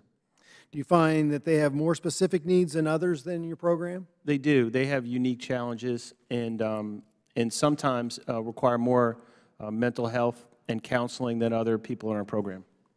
So one of the things we found in Arizona is that a comprehensive approach is needed to getting veterans back on their feet. They need access to housing, access to jobs, and the ability to stay away from those bad habits.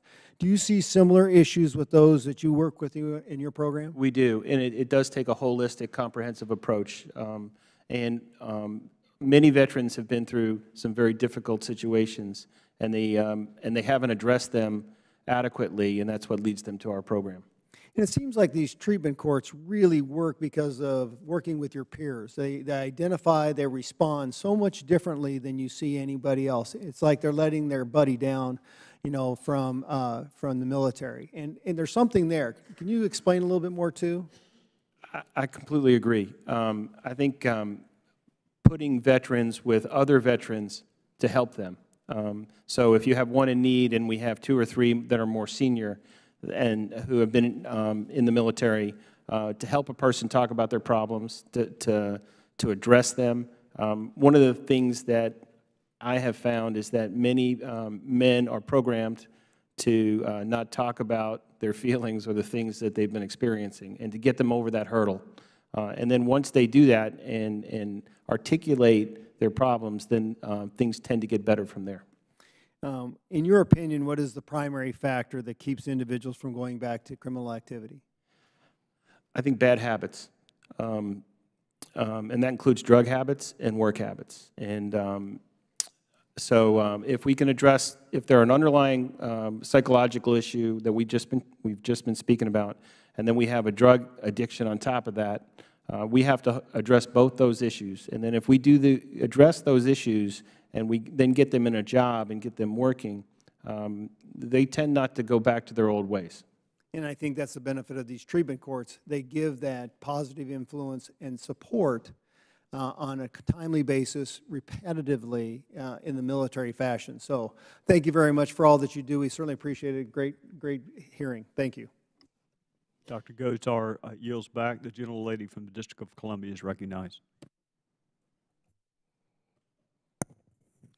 Thank you, Mr. Chairman. I want to thank all of the witnesses. I've learned from them all. I want also to offer my congratulations to Chairman Gowdy, and I want to thank him for his first hearing, which focuses on an issue where there have been earnest efforts on both sides.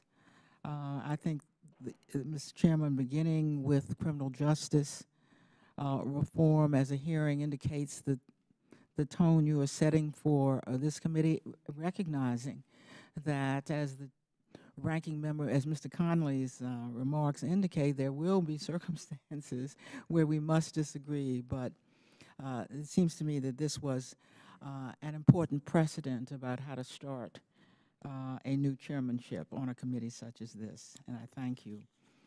Mr. Chairman, I'd also ask that the letter written by the ranking member, Mr. Cummings and Mr. Issa, requesting that you place H.R. 1905, the Fair Chance Act, on the agenda for the committee's next markup. That, of course, is the bill that says that only at an appropriate point may, in the hiring process, may an applicant be asked about his criminal history record.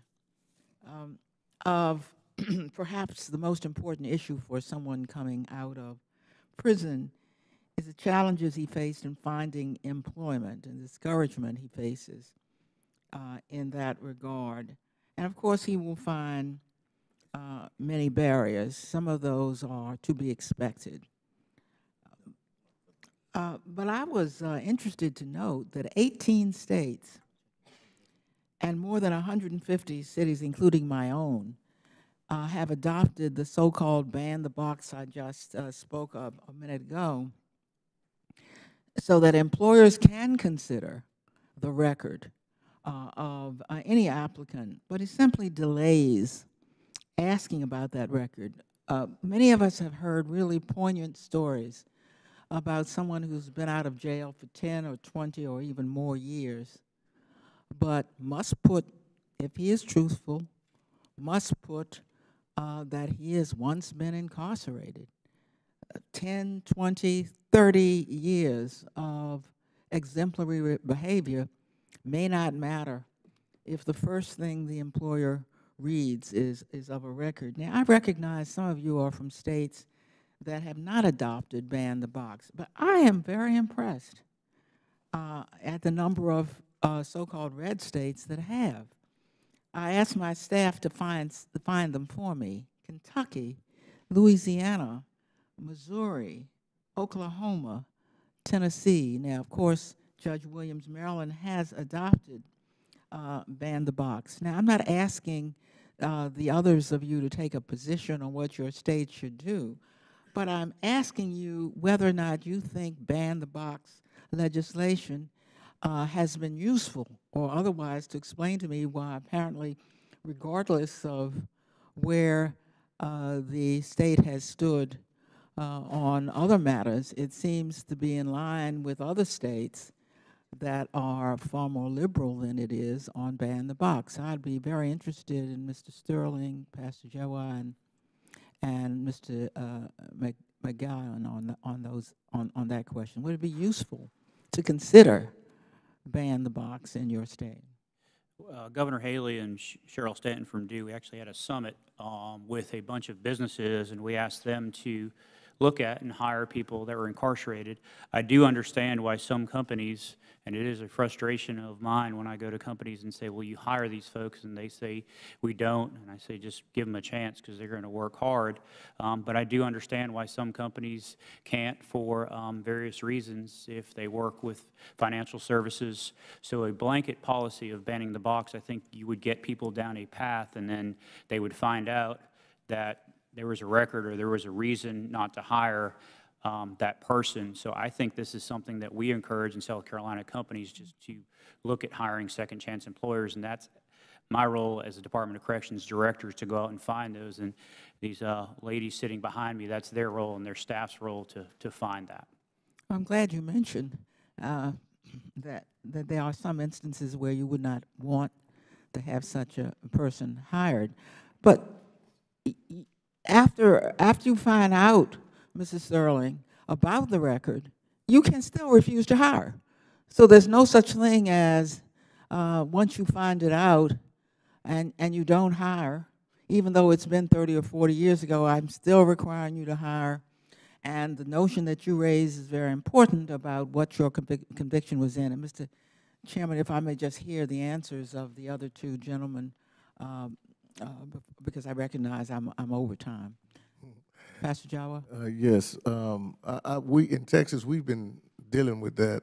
And what we have found is that that legislation would help us, even if we had to modify somewhat, because I do recognize what Ms. Sterling was saying. But what we see more than that is that there are not enough tools to protect those who have reformed, that there's a reformation process, but the punitive process goes beyond them reforming. So a friend of mine would say that a good heart needs a full stomach and a busy hands, or else they'll return to the other behavior. So what I've always pushed from our local and state government is to figure out ways to eliminate the barriers, and that would be another tool. Just as many tools as we could have in our toolbox, for me, is important, because that's where we are. We are at a state of emergency where those who are truly trying to do right are prevented by things that they have done wrong in the past. In Georgia, Georgia has banned the box for state jobs, which is an executive order, and for occupational licenses. But Georgia Works is based upon banning the entire application. We don't even, we tell employers, just let us show up with 5 or 6 guys, regardless of their past, see if you like them, let them get to work there, and they inevitably like them after a few months. So we put all the paperwork aside, say, try out our men, and this is a pitch for our employment agency, and then you'll like these guys, and then our guys will get hired full-time jobs. And then the application comes after they've even started working there on a temporary basis. So I'm for ban the box, I'm for banning the application, and eliminating the barriers to employment. Very innovative. Thank you, Mr. Chairman. Gentlelady yields back. The gentleman from Kentucky, Mr. Massey. Thank you, Mr. Chairman. I'm not an attorney or a lawyer or a judge, but I was in county government it was county judge executive, sort of the county executive.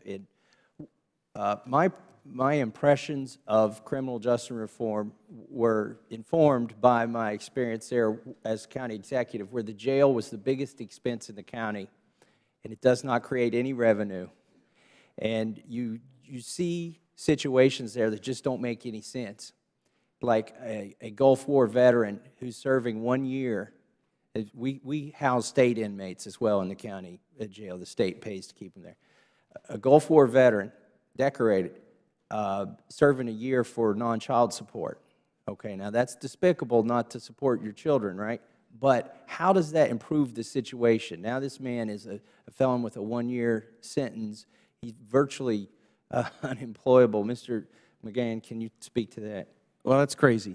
I mean, right? I mean, we have a guy who is not paid his child support, so he's put in jail, which he then further cannot pay his child support. So, you know, and which goes back to one of the points I wanted to make, which is, first of all, a Gulf War veteran has been through a lot, probably has an underlying issue that needs dealing with, probably has a substance abuse issue as he tries to self-medicate on top of that. So we need to get to the core problem to help that person, so then he can then get employment and then pay his past due child support. So that's the first point. The second one is just, past due child support is onerous on low-earning humans, people, returning citizens. It is preventing them from getting payroll jobs. It's incenting them to do under-the-table work. It's incenting them to do criminal activity. And because for a small portion of folks, they just can't afford to pay for themselves because of these issues, these wage garnishments. So, and it's not, and we, of course, we want people to pay, if absent fathers, we want them to pay for their children. There's no question about it. But there's a portion which get behind, and then it becomes too big of a mountain for them to climb on their own. And we just have to, and we're incenting behavior that we don't want. And the general problem is we have all these employers who have open jobs, and we have all these people who want to work at them, and we have these barriers in between. And we have to knock those barriers down. Ms. Norton sort of covered this, but what role does expungement play in? Well, we've had some success with some folks to go back and get past due child support eliminated. And we've thought a lot about this. For people who have younger children, we have had some success in getting it reduced, or the payments reduced, not the total amounts reduced, because we want those fathers to pay. But for some people who are 60 and their kids are long gone, their grandparents, we're talking about mountains of past due child support. Well, let me just be clear, and I want to move on to another topic. I'm not advocating non-support here. I'm just saying sometimes we do things that compound the problem and cause the children never to receive any support if we cause the father to be unemployable. I want to move on very quickly. I am the lead Republican sponsor on a bill with Congressman Bobby Scott called the Justice Safety Valve Act, which would give judges more discretion in applying the sentencing. In other words, discretion to override the mandatory minimums across the board. It occurs to me, listening to you, Judge Williams, that there's already sort of a safety valve in there that my colleagues here don't understand when they keep, it seems like every 2 or 3 months we pass another bill with a mandatory minimum in it. But they don't understand the prosecutor has discretion as well and may choose not to prosecute that particular crime because that mandatory minimum is in there. So by putting a mandatory minimum in there, is it possible that sometimes we cause certain crimes not to get prosecuted? They might choose another one if they didn't think the mandatory minimum was appropriate. Can you speak to that, Judge Williams? Yes, that's why I mentioned that all points of the system where discretion is utilized needs to be reviewed. Certainly, the safety valve is one mechanism to undercut some of the harshness associated with mandatory minimum sentences. But in addition to that, I would just like to see an equalization of the discretion and the authority, both for prosecutors as well as judges. And you're right, Congressman. Prosecutors have a way to get around even the safety valve by charging or making some other decisions on prosecution that, again, would lessen that impact. So I would just like to see, again, a review of all of that legislation, all of those policies, so that could be more of an equal distribution so that judges can take into consideration a few more factors to make sure that appropriate sentences are handed down. Just in closing here, I just want to say one other crazy thing I saw at the county jail, state jail level is public perception. People think, they feel good when they see inmates picking up trash on the side of the road. What they don't realize is they are not learning a vocation that's going to be transferable back into society. So even though that may score points with the public officials to have the inmates out there picking up trash, we might be doing society a better favor to teach them or to have them do tasks where there are employable skills that are being picked up. I'll just, Pastor, did you want to say something to that? Yes, sir. I think you hitting on a vital point that the skill set that a person needs is not just what they can do with busy work, but what they can do to further their societal advantage. what I tell some of these young men is that your characteristic have a market advantage in the neighborhood that you're living in, but we need to help you transform your character. But they have skill sets that's beyond being at the bottom rung. One of the things I say to investors is don't ask these young men and young ladies how to be workers. Ask them, do they want the world to be an employer? What is their best way, not their minimum qualification, because they don't have a lack of understanding, a lack of brilliance. A lot of times it's a lack of environmental support to get them where they're going. So I totally agree with you. Thank you. I see my time's expired. Gentleman from Kentucky yields back. The gentleman from Missouri, Mr. Clay, is recognized. Thank you, Mr. Chairman. Before I get into the question, let me compliment you for holding this hearing, for inviting this great witness panel, as well as the two previous witness panels. All of them have given voice to the circumstances, and they've also stressed access to opportunities. So I appreciate this hearing, and also to the ranking member. According to the Substance Abuse and Mental Health Services Administration, more than half of all state prison inmates are reincarcerated within 3 years of release. About 2/3 of the estimated 600,000 new incarcerations annually are people who have failed on probation or parole. A 2012 report from the Council of State Governments Justice Center also found 53% of state prisoners and 46% of federal prisoners in the year prior to their arrest met the DSM-IV criteria for substance dependence or abuse. Judge Williams, in your experience, can untreated substance abuse disorders contribute to individuals failing to meet the requirements of their probation or parole? Yes, in the federal system, we call it supervised release. But let me say this, Congressman, I absolutely agree with you. The failure to provide adequate mental treatment and counseling while incarcerated, and even when they're released, contributes in a mighty way to recidivism. And I headed a task force in Maryland studying that issue, and there was a lot of testimony from stakeholders and people who had been out saying that there's a lot of stress and buildup of mental anxiety associated with people incarcerated, and they didn't think, and these were people who were affected, they didn't think that enough was being done in the prison to address that issue so that they could handle their release once they came out. So I agree with you.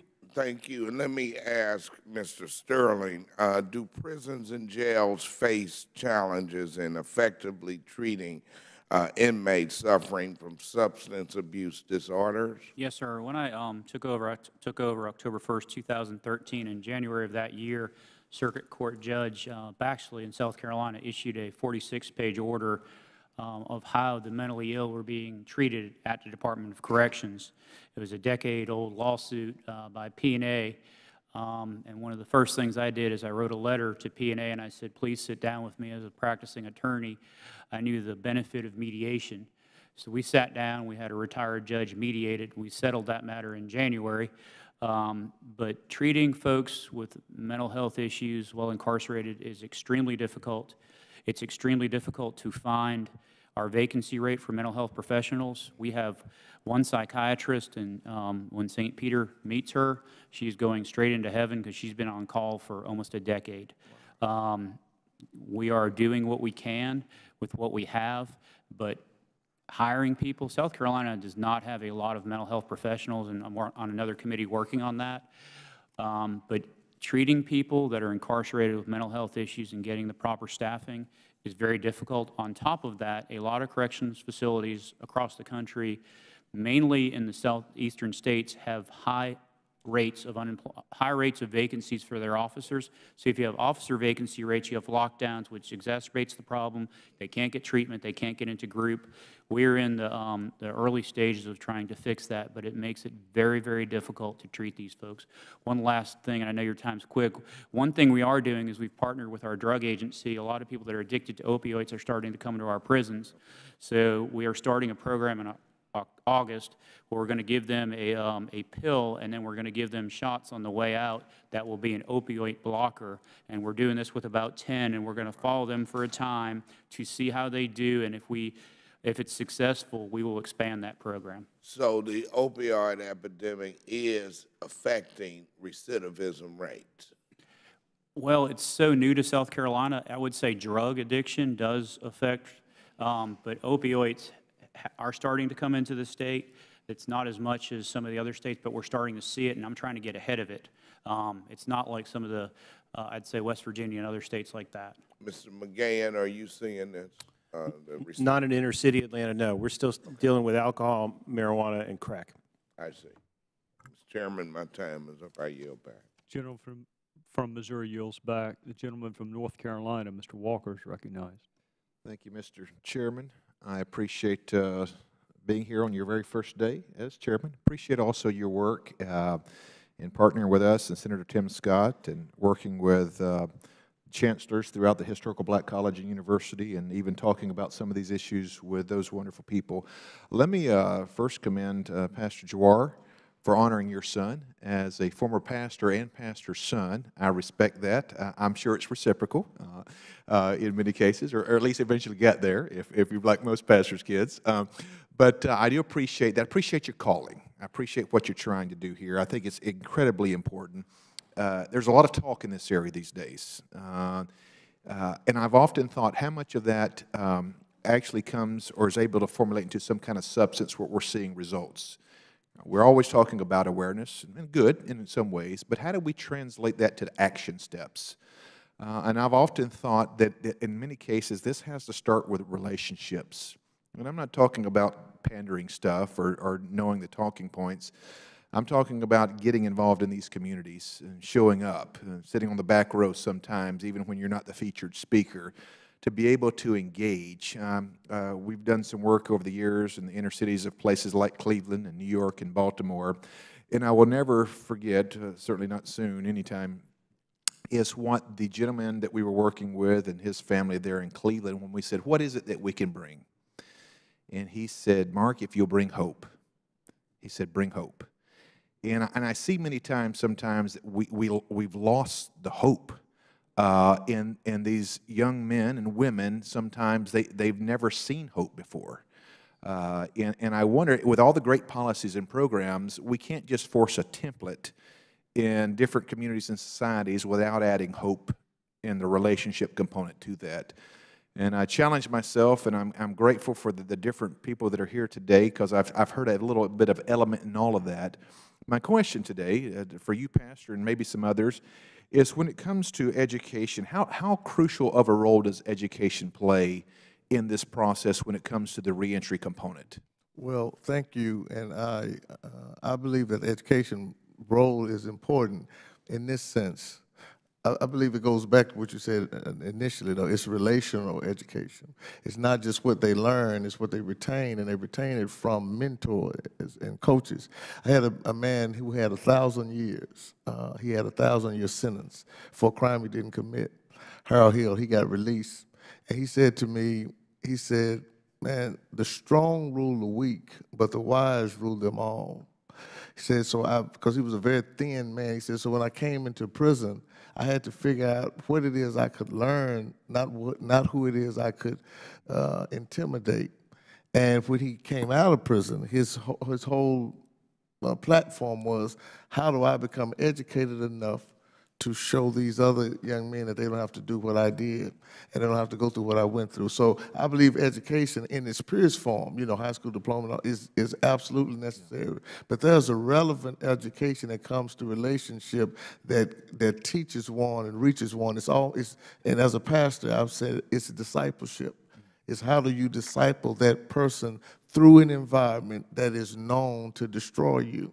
It's got to be a genuine investment instead of just something out of a book, in my opinion here. I want to maybe have the other guys weigh in, but I want to get to something else, something that's not in the notes that I want to talk about just for a second. We're always talking about educating these men and women who are reentering society. What I don't hear talking about sometimes is educating those who are working with these individuals. Let me give you an example. Recently, I had a pastor's breakfast there in North Carolina, represent 50, 60 pastors there, and I just boldly asked him, I said, how many times in the last 6 months have you used the terminology second chance, or get rid of the box, or just criminal justice in general? Had 2 raise their hands. So when we talk about education, it is important that we find that skill set to reenter society, but how important is it for those who are community and society leaders when we're talking about these policy when it comes to the education of those providing? I want to start with Mr. McGahan, and also then Pastor, if you want to weigh back in as well. Sir, I think it's very important. I think just having this hearing is incredible because it makes people realize, first of all, that we have a big problem of many people that are coming, reentering society from prison, and that secondly, that we should welcome those folks with open arms back to our communities once they've paid their price. And people make mistakes, and they can change, and they can move on from there. And I think that's an important thing for all of us to talk about. And you know, you made a statement about those who serve. The most profound thing that I found is those who are serving normally are the most tired, the most frustrated, and you know, agitated with the population. And it's normally because they are behind the curve. So they are learning, and their learning is from bad experience. So absolutely, we need to do as much training, opening people's minds up to a different way, because, you know, there's one idea, and if that one idea is not producing, normally we just double down on that idea, regardless if it's producing results or not. Thank you, Pastor. Mr. Chairman, to go back. Gentleman from North Carolina yields back. I would tell my colleagues they're expecting votes around 4 o'clock, so if we assiduously adhere to the 5 minutes, we can get everybody in before we go vote. With that, my friend from Massachusetts, Mr. Lynch. Thank you, Mr. Chairman, and my congratulations to your new appointment. It'll be good to be working with you. I do have a matter of some interest on just procedural aspects of the work of this committee before I ask our panelists some questions. It has been a matter of longstanding constitutional precedent that Congress, and specifically this committee, is empowered to investigate matters within its jurisdiction, and to see that the laws are faithfully executed. And I think it's beyond argument that foreign interference with the democratic elections is an appropriate, if not compelling, area of inquiry for this committee. Also, given the history of congressional inquiry from the struggle for civil rights to the Vietnam War and to the Nixon impeachment, this current refusal of this committee to take up the reports of our intelligence agencies, including the NSA, CIA, and FBI, who all report with high confidence that our elections were hacked, I think our refusal to investigate is not only disappointing, but perhaps shameful. I, however, remain hopeful that with your leadership, Mr. Chairman, and with Ranking Member Cummings' leadership as well, that we can look back and at some point take up this issue of foreign interference with democratic elections within this committee. If there's any issue out there that is beyond Democrat, beyond Republican, beyond independent, it is whether or not we enjoy full integrity in our electoral process here in the United States. I think that's important to all Americans, and I hope at some point we can do it in a non-political way. Forget about the last election. Mr. Trump won, but we're going to have another election, and we want to make sure that we are able to protect the integrity and the results of that upcoming election. Democrats, Republicans, Independents, we all have an intense interest in the legitimacy of that outcome. Turning now to our panelists, Mr. Chairman, I want to thank you for your wisdom in selecting this group. They've been absolutely fantastic today. I've had a chance to meet with a lot of my prison officials. I visited, and Mr. Sterling, my warm regards to your family in my district. In my district and across the state of Massachusetts, I would say on average, 80 to 90% of my inmates are dually addicted. So alcohol and drug addiction. And that's really, and that's high. That's high. I realize that's high. I know what the national numbers are, but it's high. And we're struggling. We're struggling in Massachusetts with how to deal with OxyContin and all these opioids. I hear some great things in Georgia and in South Carolina, and I'm just wondering, so Suboxone, buprenorphine, Vivitrol, what are you using to try to help your folks so that when they come out, they've at least got, and this is a big thing, not at least, they've got that drug addiction under control, because that really, I think, dictates their resistance to recidivism. That really gets them squared away so that the drug courts, which I was a big supporter of drug courts when I was in the state legislature, and I still am. We got veterans courts as well, so things that you're doing as well. But we really got to get the drug issue, we got to get them clean and in a good place so we can work on the other problems. And I just want to hear about your own experience in South Carolina and in Georgia, if I could. Thank you. For some folks that have drug addictions, that's why drug courts are so good. And Solicitor Chairman Gowdy knows this, but the prisons have drugs in them. You can get what you want in prison because of contraband. Everybody probably at this table knows this. Everybody that's ever been in a prison knows that. So not sending some of these folks to prison is a better way in sending them to treatment. In South Carolina, because of costs, we give them 5 days of prescriptions and a 30-day, or 5 days of medicine and a 30-day prescription. But what we're doing in South Carolina is we're hooking them up with services as they go out the door. The best thing we can do, to answer your question, is have a job with benefits. Mental health benefits, health care, things of that nature. Short of that, though, what we do is with SC Thrive is if they're veterans, we hook them up with the Veterans Administration. If they have other things that we can hook them up with, we do. This new program, and I'm not a pharmacist or a doctor, but Proxen, I think is the name of it, the shot that we're doing, the pill that you take every day, you can forget. So we're going to give them a pill, see their reaction, and then we're going to give them the shot out the door, and then our drug agency is going to work with them and follow them and give them a shot every 6 months. And from what I'm told, and we did have some resistance internally, and we made a decision that we were going to do it because a lot of people didn't like long-acting injectables. So we're going to follow these people, and if it works, we're going to keep on doing it. Again, hooking them up with free clinics, things of that nature, trying to find the medication that they need. But the biggest thing is a job with benefits and a future, and as the congressman from North Carolina said, hope and a connection with family, and positive reinforcement while they're out. Maybe it's not good to go back into your neighborhood of maybe Charlestown or maybe Southie or whatever. Maybe you should move to a different area because where you are, the influences aren't good and you're going to slide back into that. Maybe move across the country, things of that nature. So we try to set them up for success and not set them up for failure. And if I might just real quick, one of the things I did when I first took over is I went to see how we release people. And we released people from our prison near University of South Carolina. We dropped them off in a van, and I saw what happened there. Some of the folks were dropped off in their prison tans without the prison stripe. So now we have clothes closets. No one leaves with prison tans anymore. We had to hire a law enforcement officer because the drug dealers and some of the women of the night were there to get these people and put their hooks back into them. So we had to hire the sheriff's department to be there to run those folks off.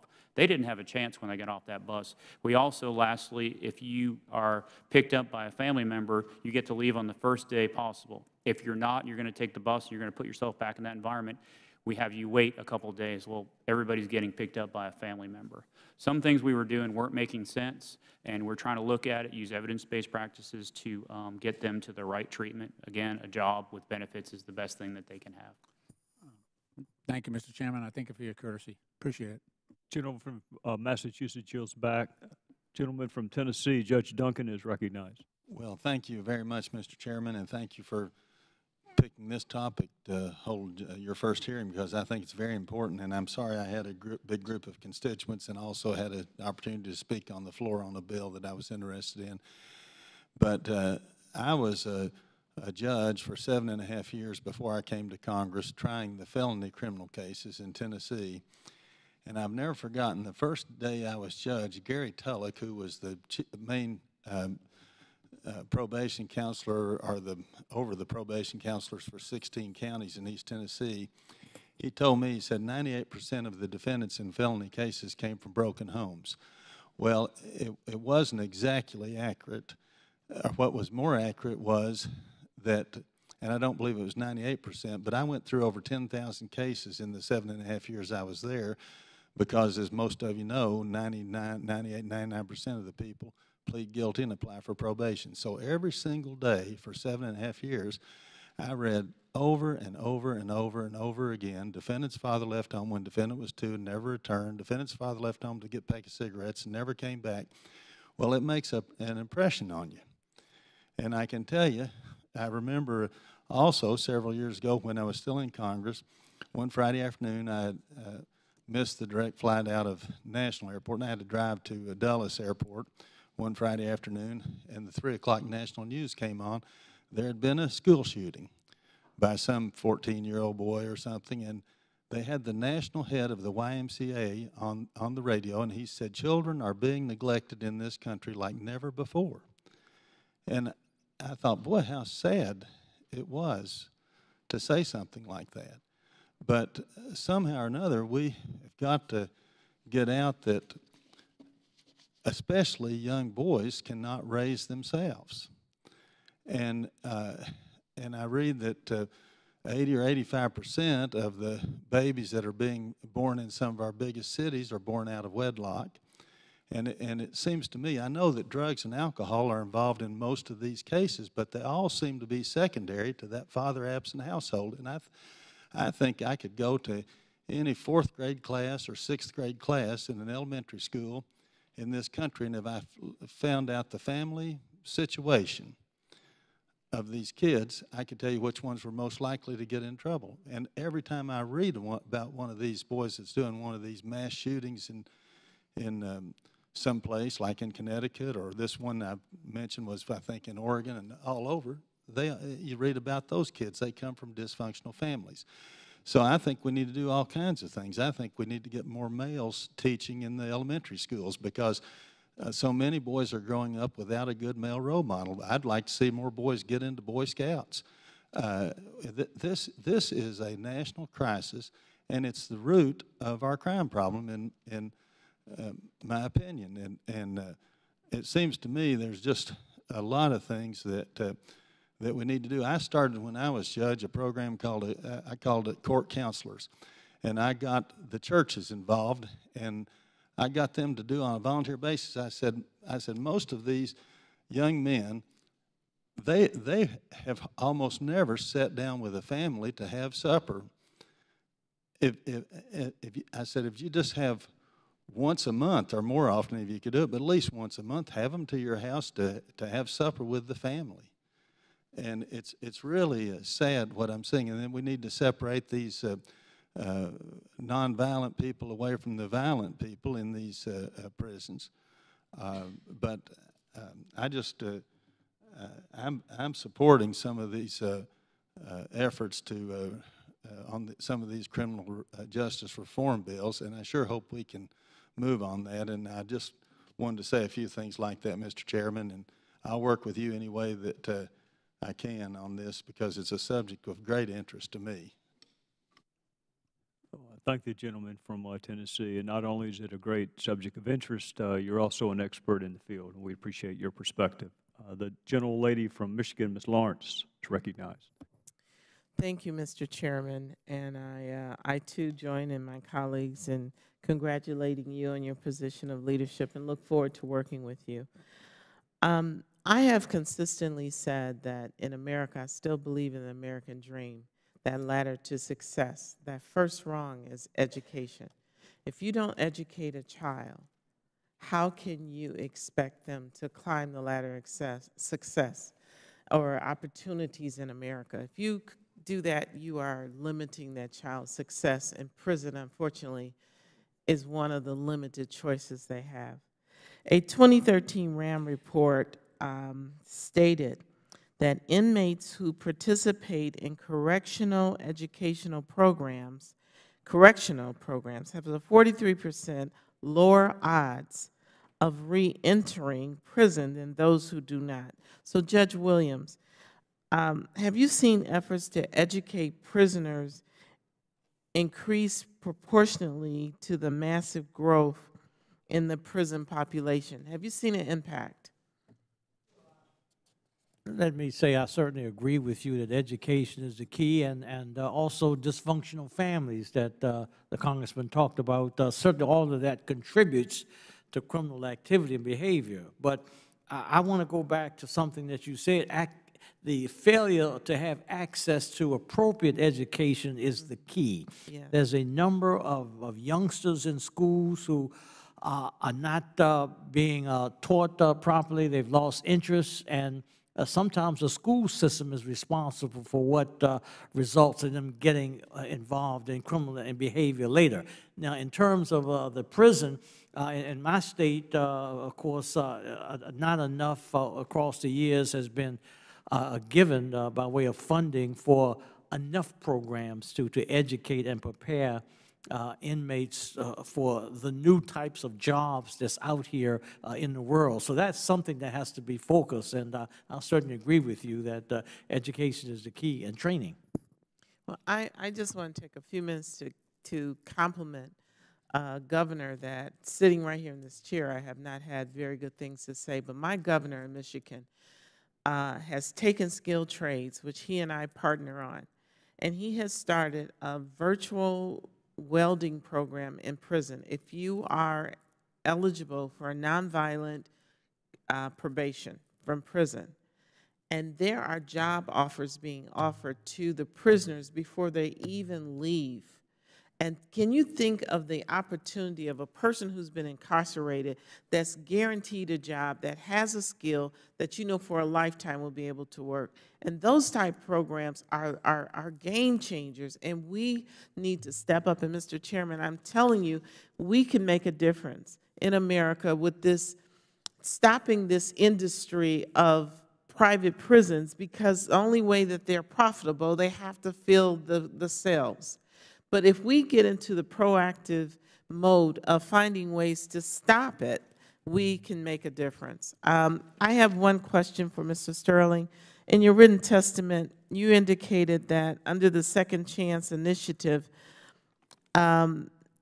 Northwestern Technical College was selected as a pilot site where Pell Grants would be available to offenders. Can you explain how it works, and is it working, and what's the benefits of that, and have we expanded beyond the pilot? Sure. So we have not expanded beyond the pilot because it's fairly new. What we did was we picked a character dorm where the offenders live amongst themselves. They're held accountable by themselves. And just recently, I received an email from Sandy sitting behind me that 10 of the folks that are in that program were either on the dean's list or the president's list. Wow. So that's great. And if I can briefly go back, in South Carolina, we are teaching welding. Somebody just donated forklifts because warehousing is big in South Carolina, so they're going to learn and get their certification in forklifts, brick mason, things of that nature, plumbing. We teach and do all that stuff for people that are leaving and people that are there, so we know when they leave they will be prepared. And as a plumber, they'll make twice as much as a lawyer would make by the hour. Exactly. And this is where we need to move as a country. If we say you're going to do your time and pay for the crime that you commit, we should be committed to ensuring that this person doesn't return. If they commit the crime, yes, they should return. But how can you expect someone who knows how to be a criminal? They've proven it because they have been arrested and tried. They know how to commit crime. But if you really say the correctional system is to reform and to release a person back into society, that will not be a prisoner anymore, then we have some responsibility. I yield back my time, and thank you. Thank you for having this hearing. Yes, ma'am. The gentlelady yields back. We'll now recognize the gentlelady from New York. I would tell my friend from New York, I think they're going to call votes in a couple of minutes. I'm going to try to get my friend from Florida and my friend from the Virgin Islands in before I go so they can all go, and then I'll be late for votes and not y'all. So with that, you're recognized. Mr. Chairman, and congratulations on your appointment. And to the panelists, I've been listening in the back room and listening here too, and many of you bring a lot of experience on an incredibly important issue. Judge Williams, you recently chaired a working group convened by the Republican governor of Maryland, Larry Hogan, to examine the collateral consequences of imprisonment and criminal convictions. The working group issued its final report on December, and according to the report, and I quote, "The American Bar Association's National Inventory of the Collateral Consequences of Convictions has cataloged more than 38,000 collateral consequences of criminal convictions, which include denial from public housing and public assistance, deportation, disenfranchisement, licensing or employment restrictions in a variety of occupations," end quote. Judge Williams, can you discuss how collateral consequences affect returning citizens' ability to provide for themselves and their families? Yeah. Certainly. And there's been a lot of studies around the country on the collateral consequences affecting persons returning back to the community. But there's a number of barriers imposed on individuals who are returning, such as, again, trying to get licenses and other vocations to get involved in.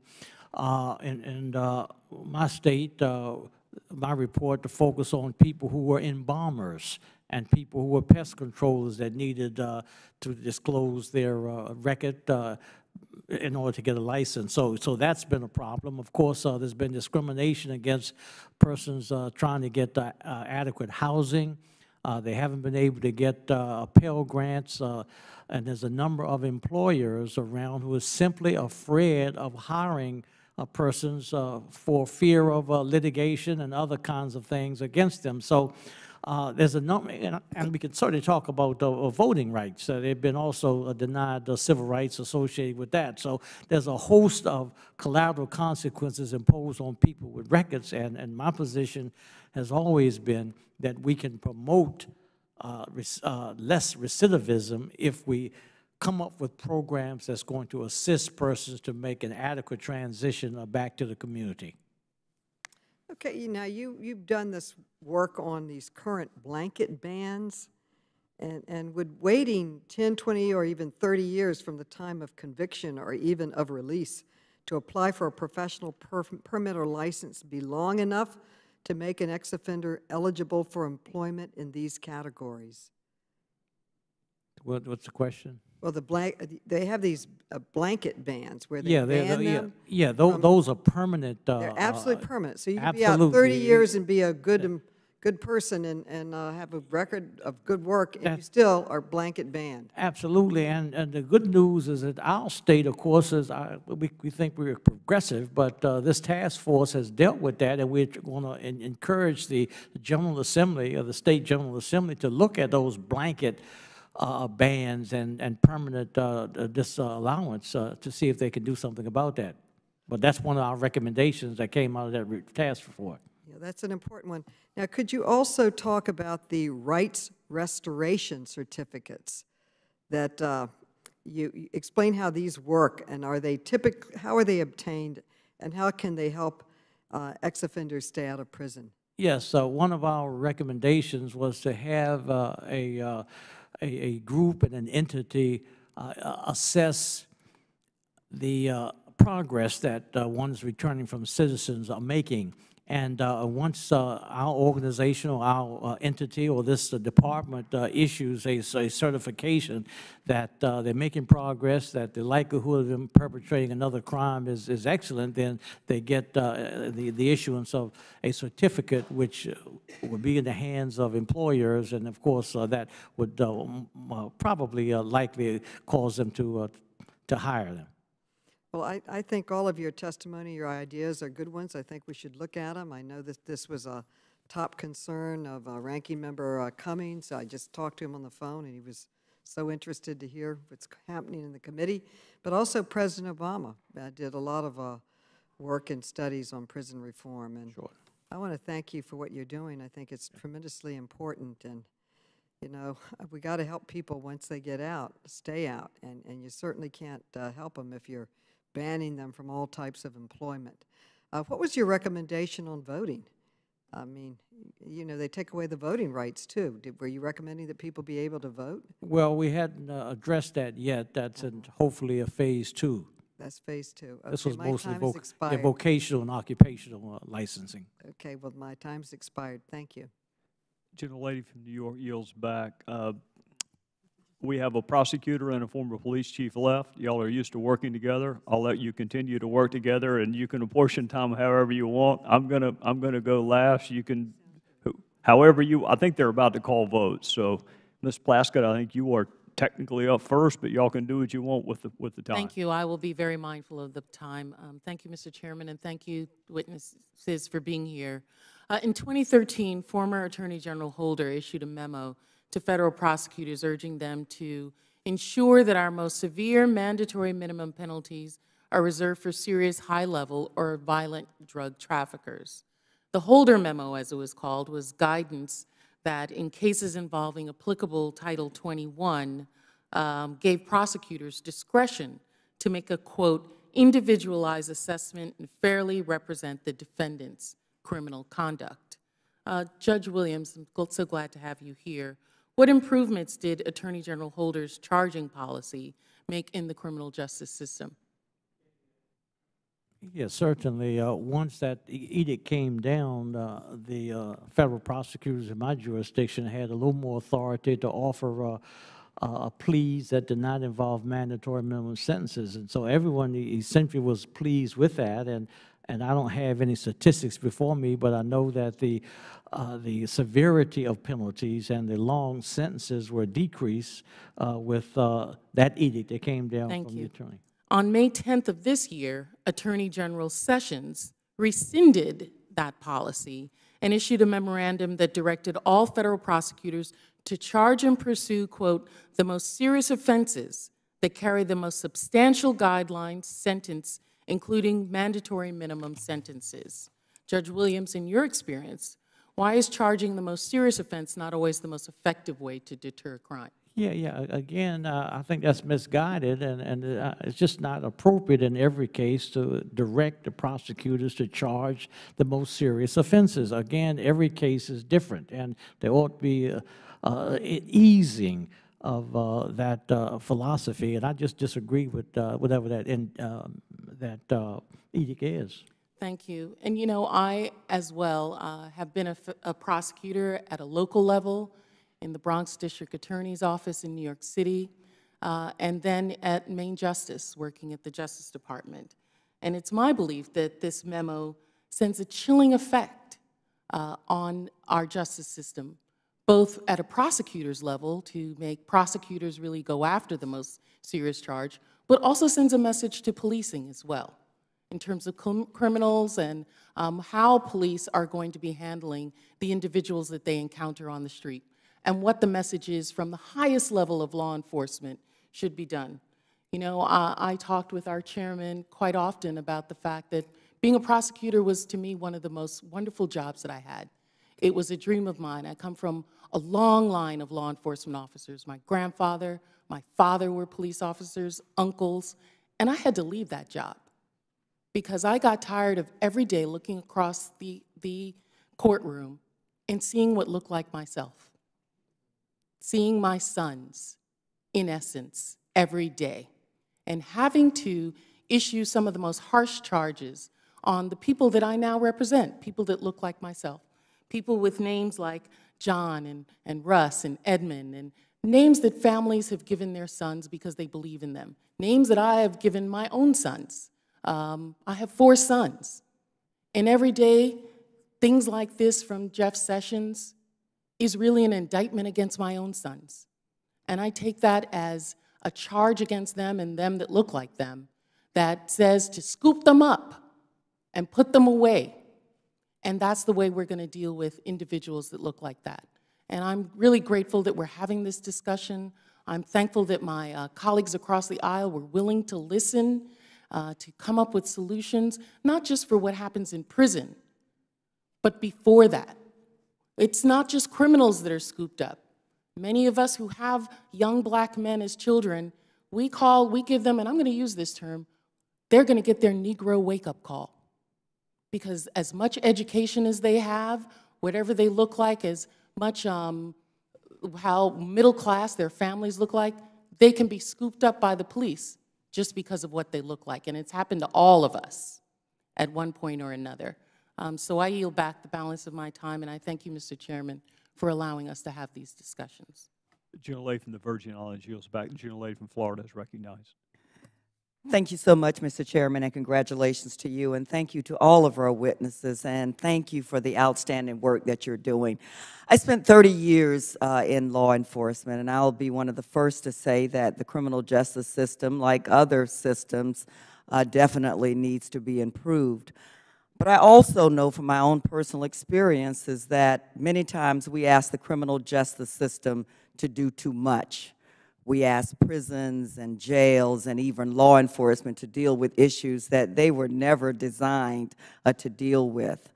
Even though there are an array of issues that fall in that category, mental health is certainly one of them. The Urban Institute did a study and found that 45% of federal prisoners, 64% of jail inmates, and 56% of state prisoners have mental health problem. There was a sheriff from Marion County, Indiana, who raised the issue during a meeting with President Trump recently.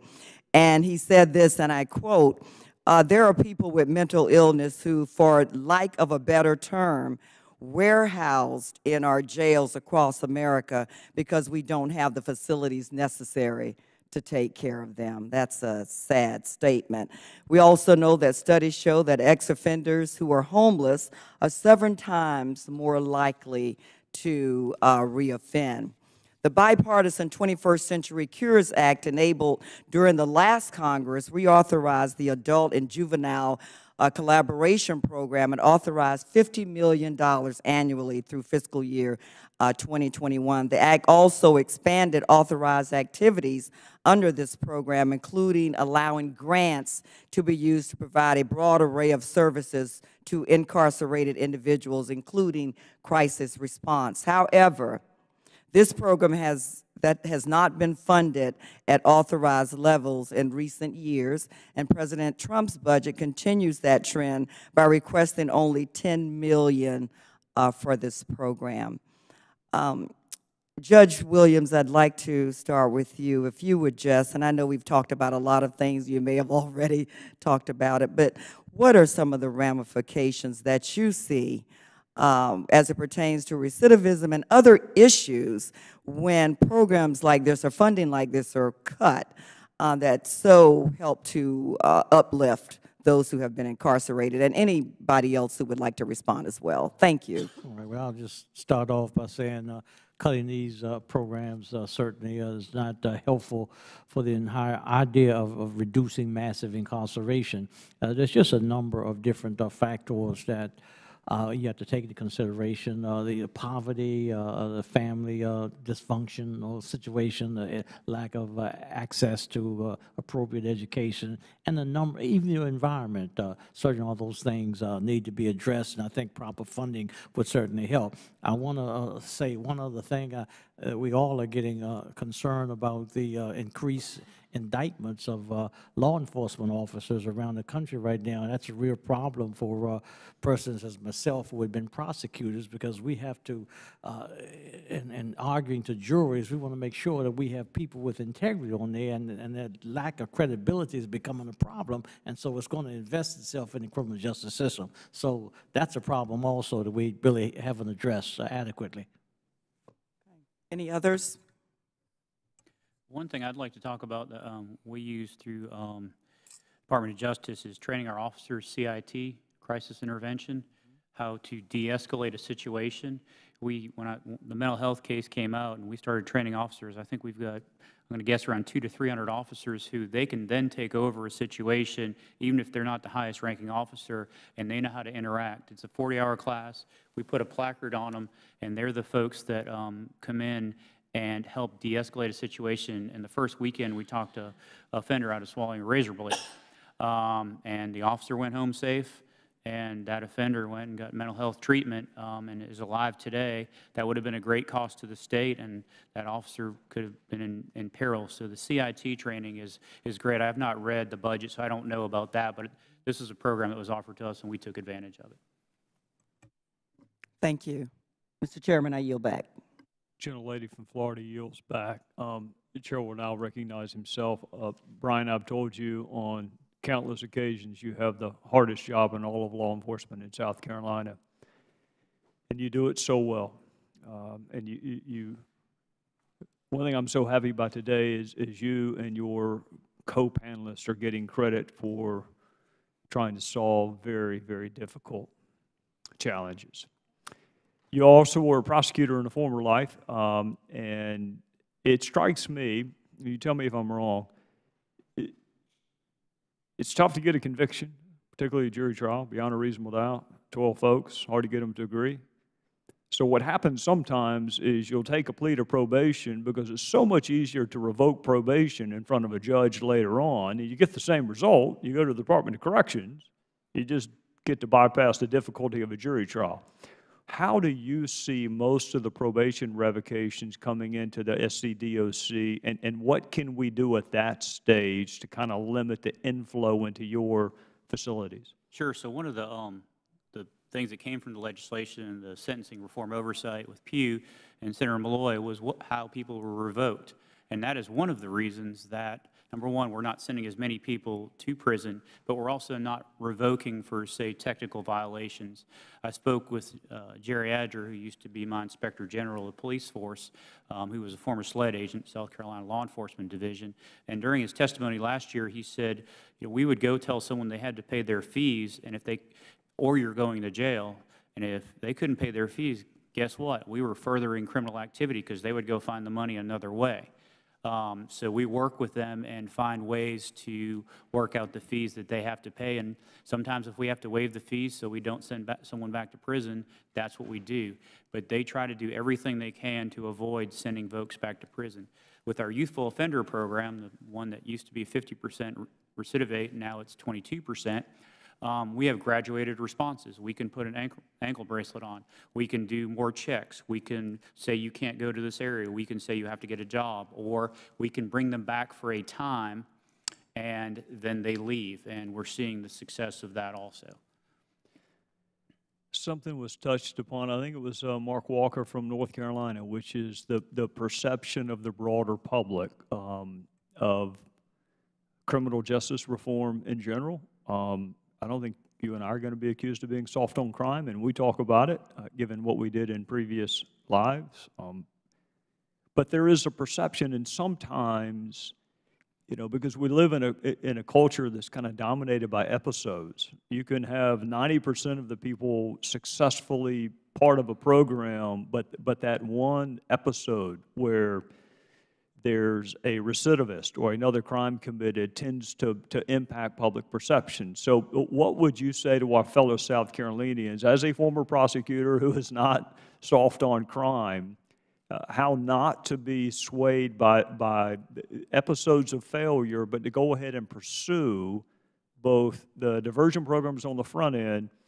I'm sure you had a tough time explaining to the victims of crime why someone was out on bond, particularly if they had a bunch of charges pending. So what would you say to the broader public about why it's still worth pursuing diversion programs, reentry programs, criminal justice reform, despite the fact that we're going to have episodic failures? Well, as a grandson and a great-grandson of a police officer, and as a victim of a crime by someone who was out on bond and had been convicted before, who broke into my house, I too understand being a victim. But it's balancing, and in South Carolina, it's a very fiscally conservative state. Saving those tax dollars and seeing the recidivism rate go down, not spending the $20,000 a year. Also, the public safety, our crime rate is down, and I think it's because of what we're doing. I think it's also because of employment. 4.1% employment. It's a magic bullet when someone's working and participating in society as they're doing in Georgia and other states. I think that works. Education.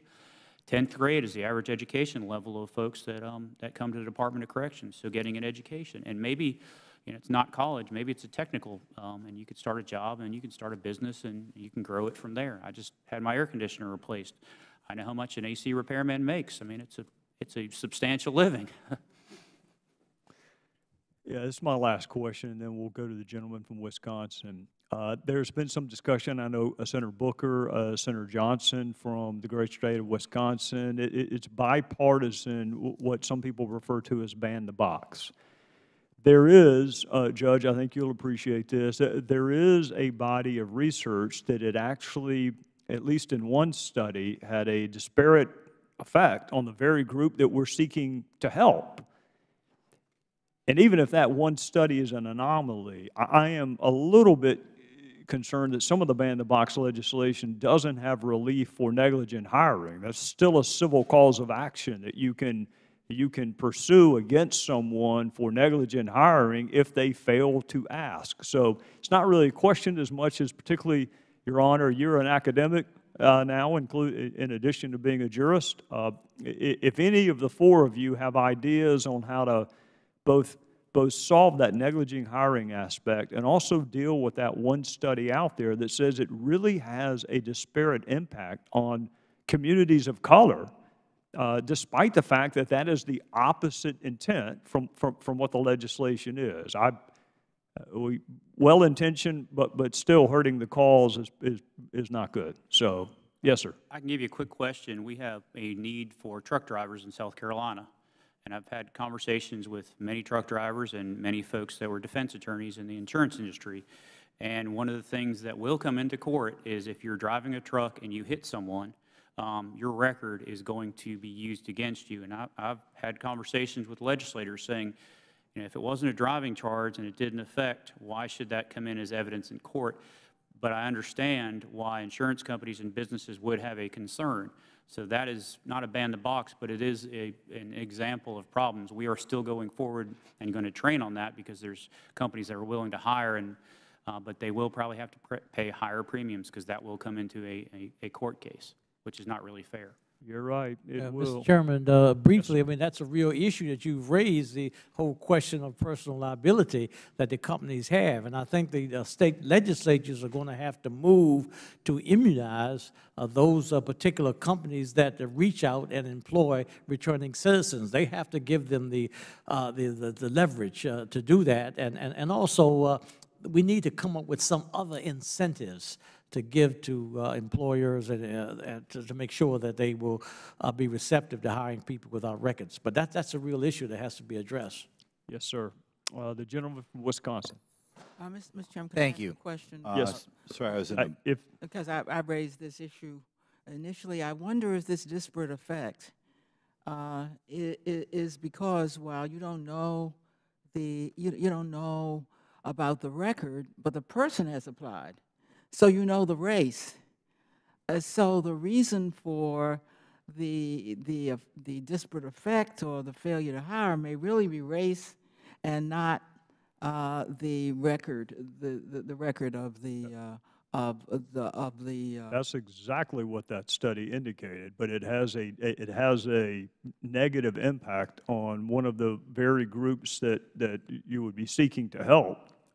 So again, under the heading well-intentioned, but this study may be an outlier. It may not be accurate. The judge is now an academic, and there may be 5 studies that debunk that one study. I don't want us to go down a road, if there's a way to fix that, without having unintended negative consequences. But the lady from the District of Columbia is right. It was race-related, and that's what the study found. The gentleman from Wisconsin.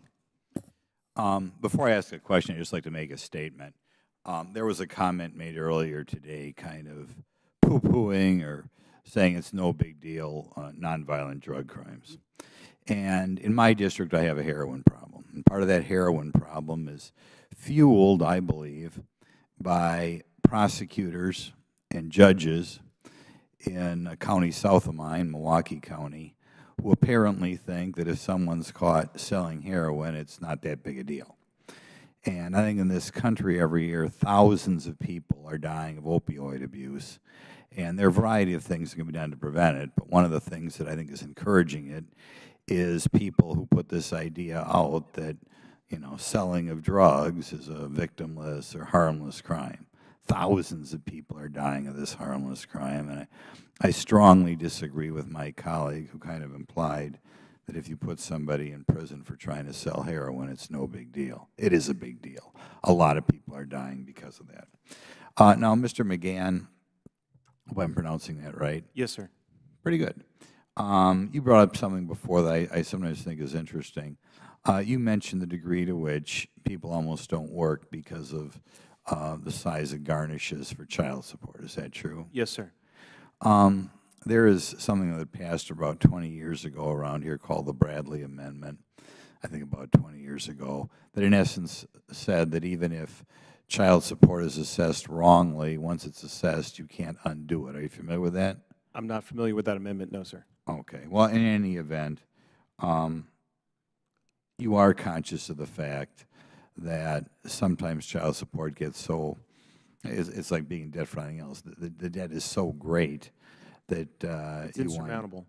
Yeah, insurmountable. You get to the point where it puts a strong disincentive to work legally, I guess I'll put it. No question about it. And then the people come in and they cannot work in payroll jobs, so they have to work in under-the-table jobs, or they have to engage in illegal activity. Good. I wish you'd follow up on that somewhere, and maybe you can educate some people around here.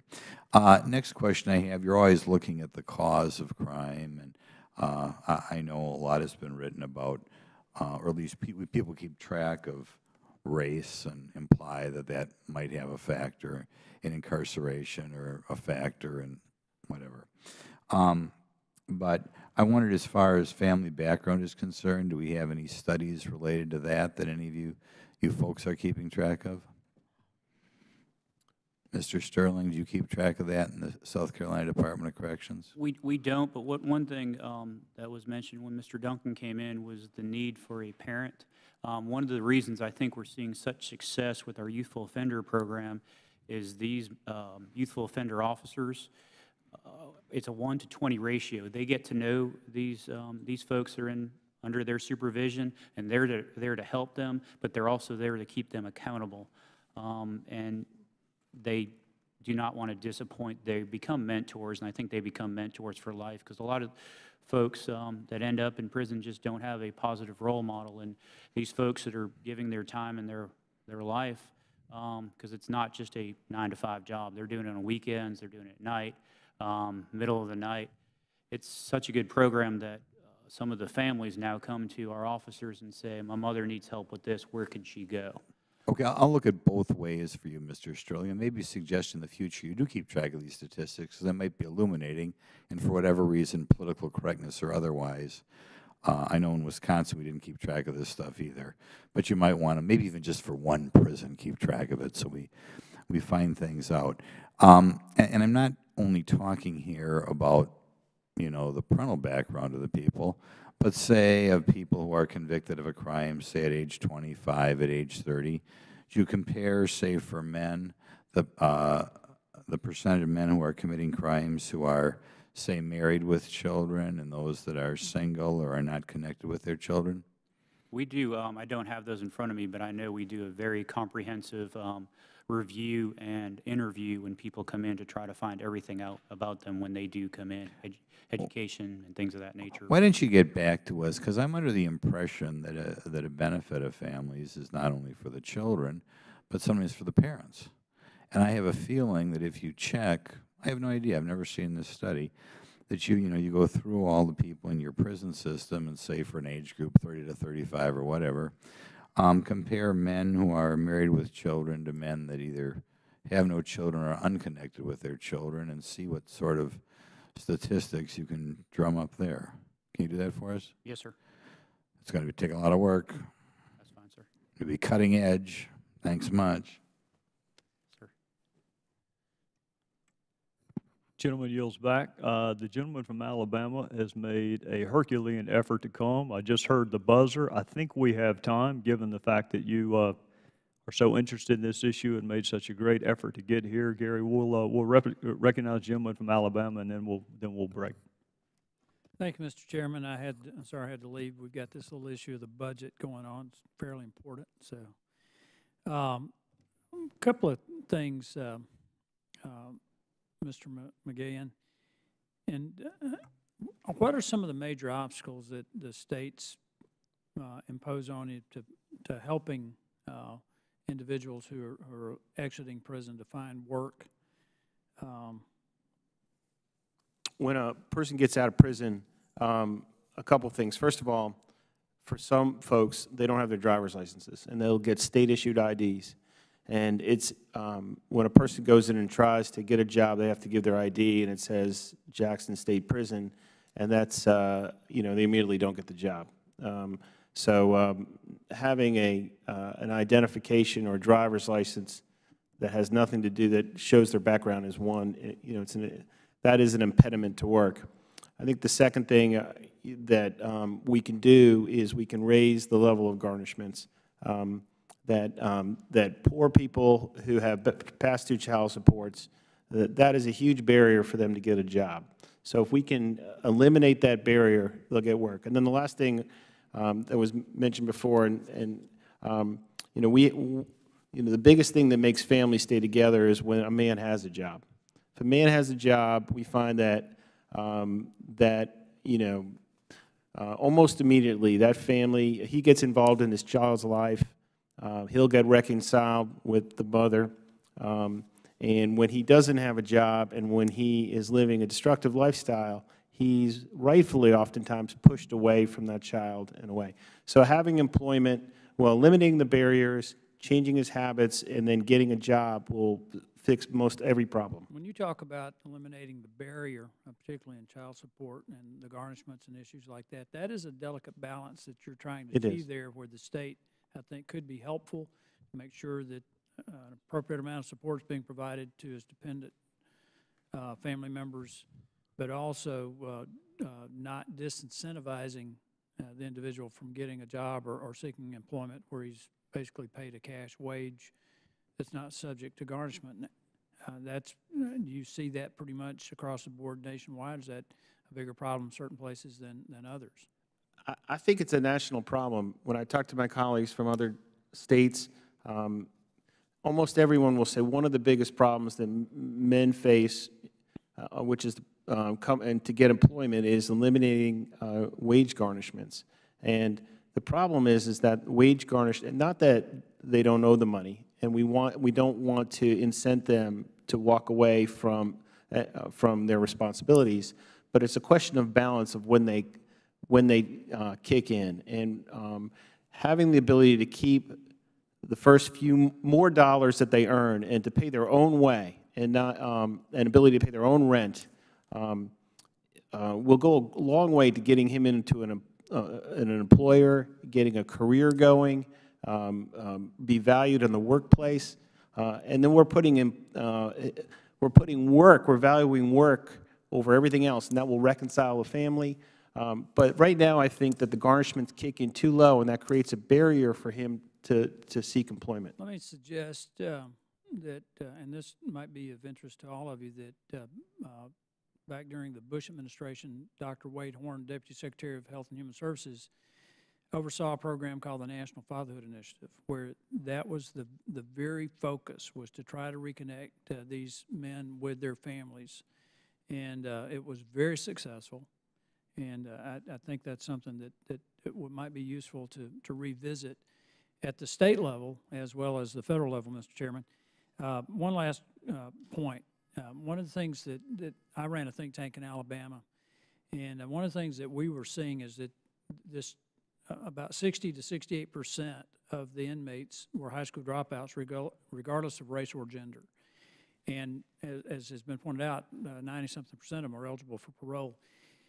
And we don't want to, and Alabama has a prison crowding problem. We don't want to just release those back into prison. Have you given much thought to utilizing the internet to allow these inmates to earn a high school diploma, or if they have graduated high school, to earn an associate or technical degree, so that when they get out of prison, they have employable skills? Network them with businesses that it doesn't matter that box is checked, and with a support group that helps them be reintegrated into society. Yes, there are businesses that do that. There are, and I think that's a tremendous idea. But the one other piece is the habits of the person. So we have to eliminate the barriers. We have to get them skills, and then we have to change their habits, increase reliability for the employer, get them to show up and work on time, make sure they don't have an addiction. And if we can do those three pieces, then we'll have a reliable person to continue on with their lives. Thank you for allowing me to ask questions, Mr. Chairman. I yield back. I thank the gentleman from Alabama for making the effort to come back despite a very hectic day. I want to end by thanking the four of you for your collegiality toward one another and toward the members of the committee, your comedy with a T toward one another and the committee. I also want to thank Cory and Tim, the panel before you, for coming. I hope you can tell from the member interaction that it's an issue that while we may not agree on every facet of it, people are interested in it, and we value your perspective, and frankly, we benefited from it today. So thank you. If there's no further business, without objection, the committee stands adjourned.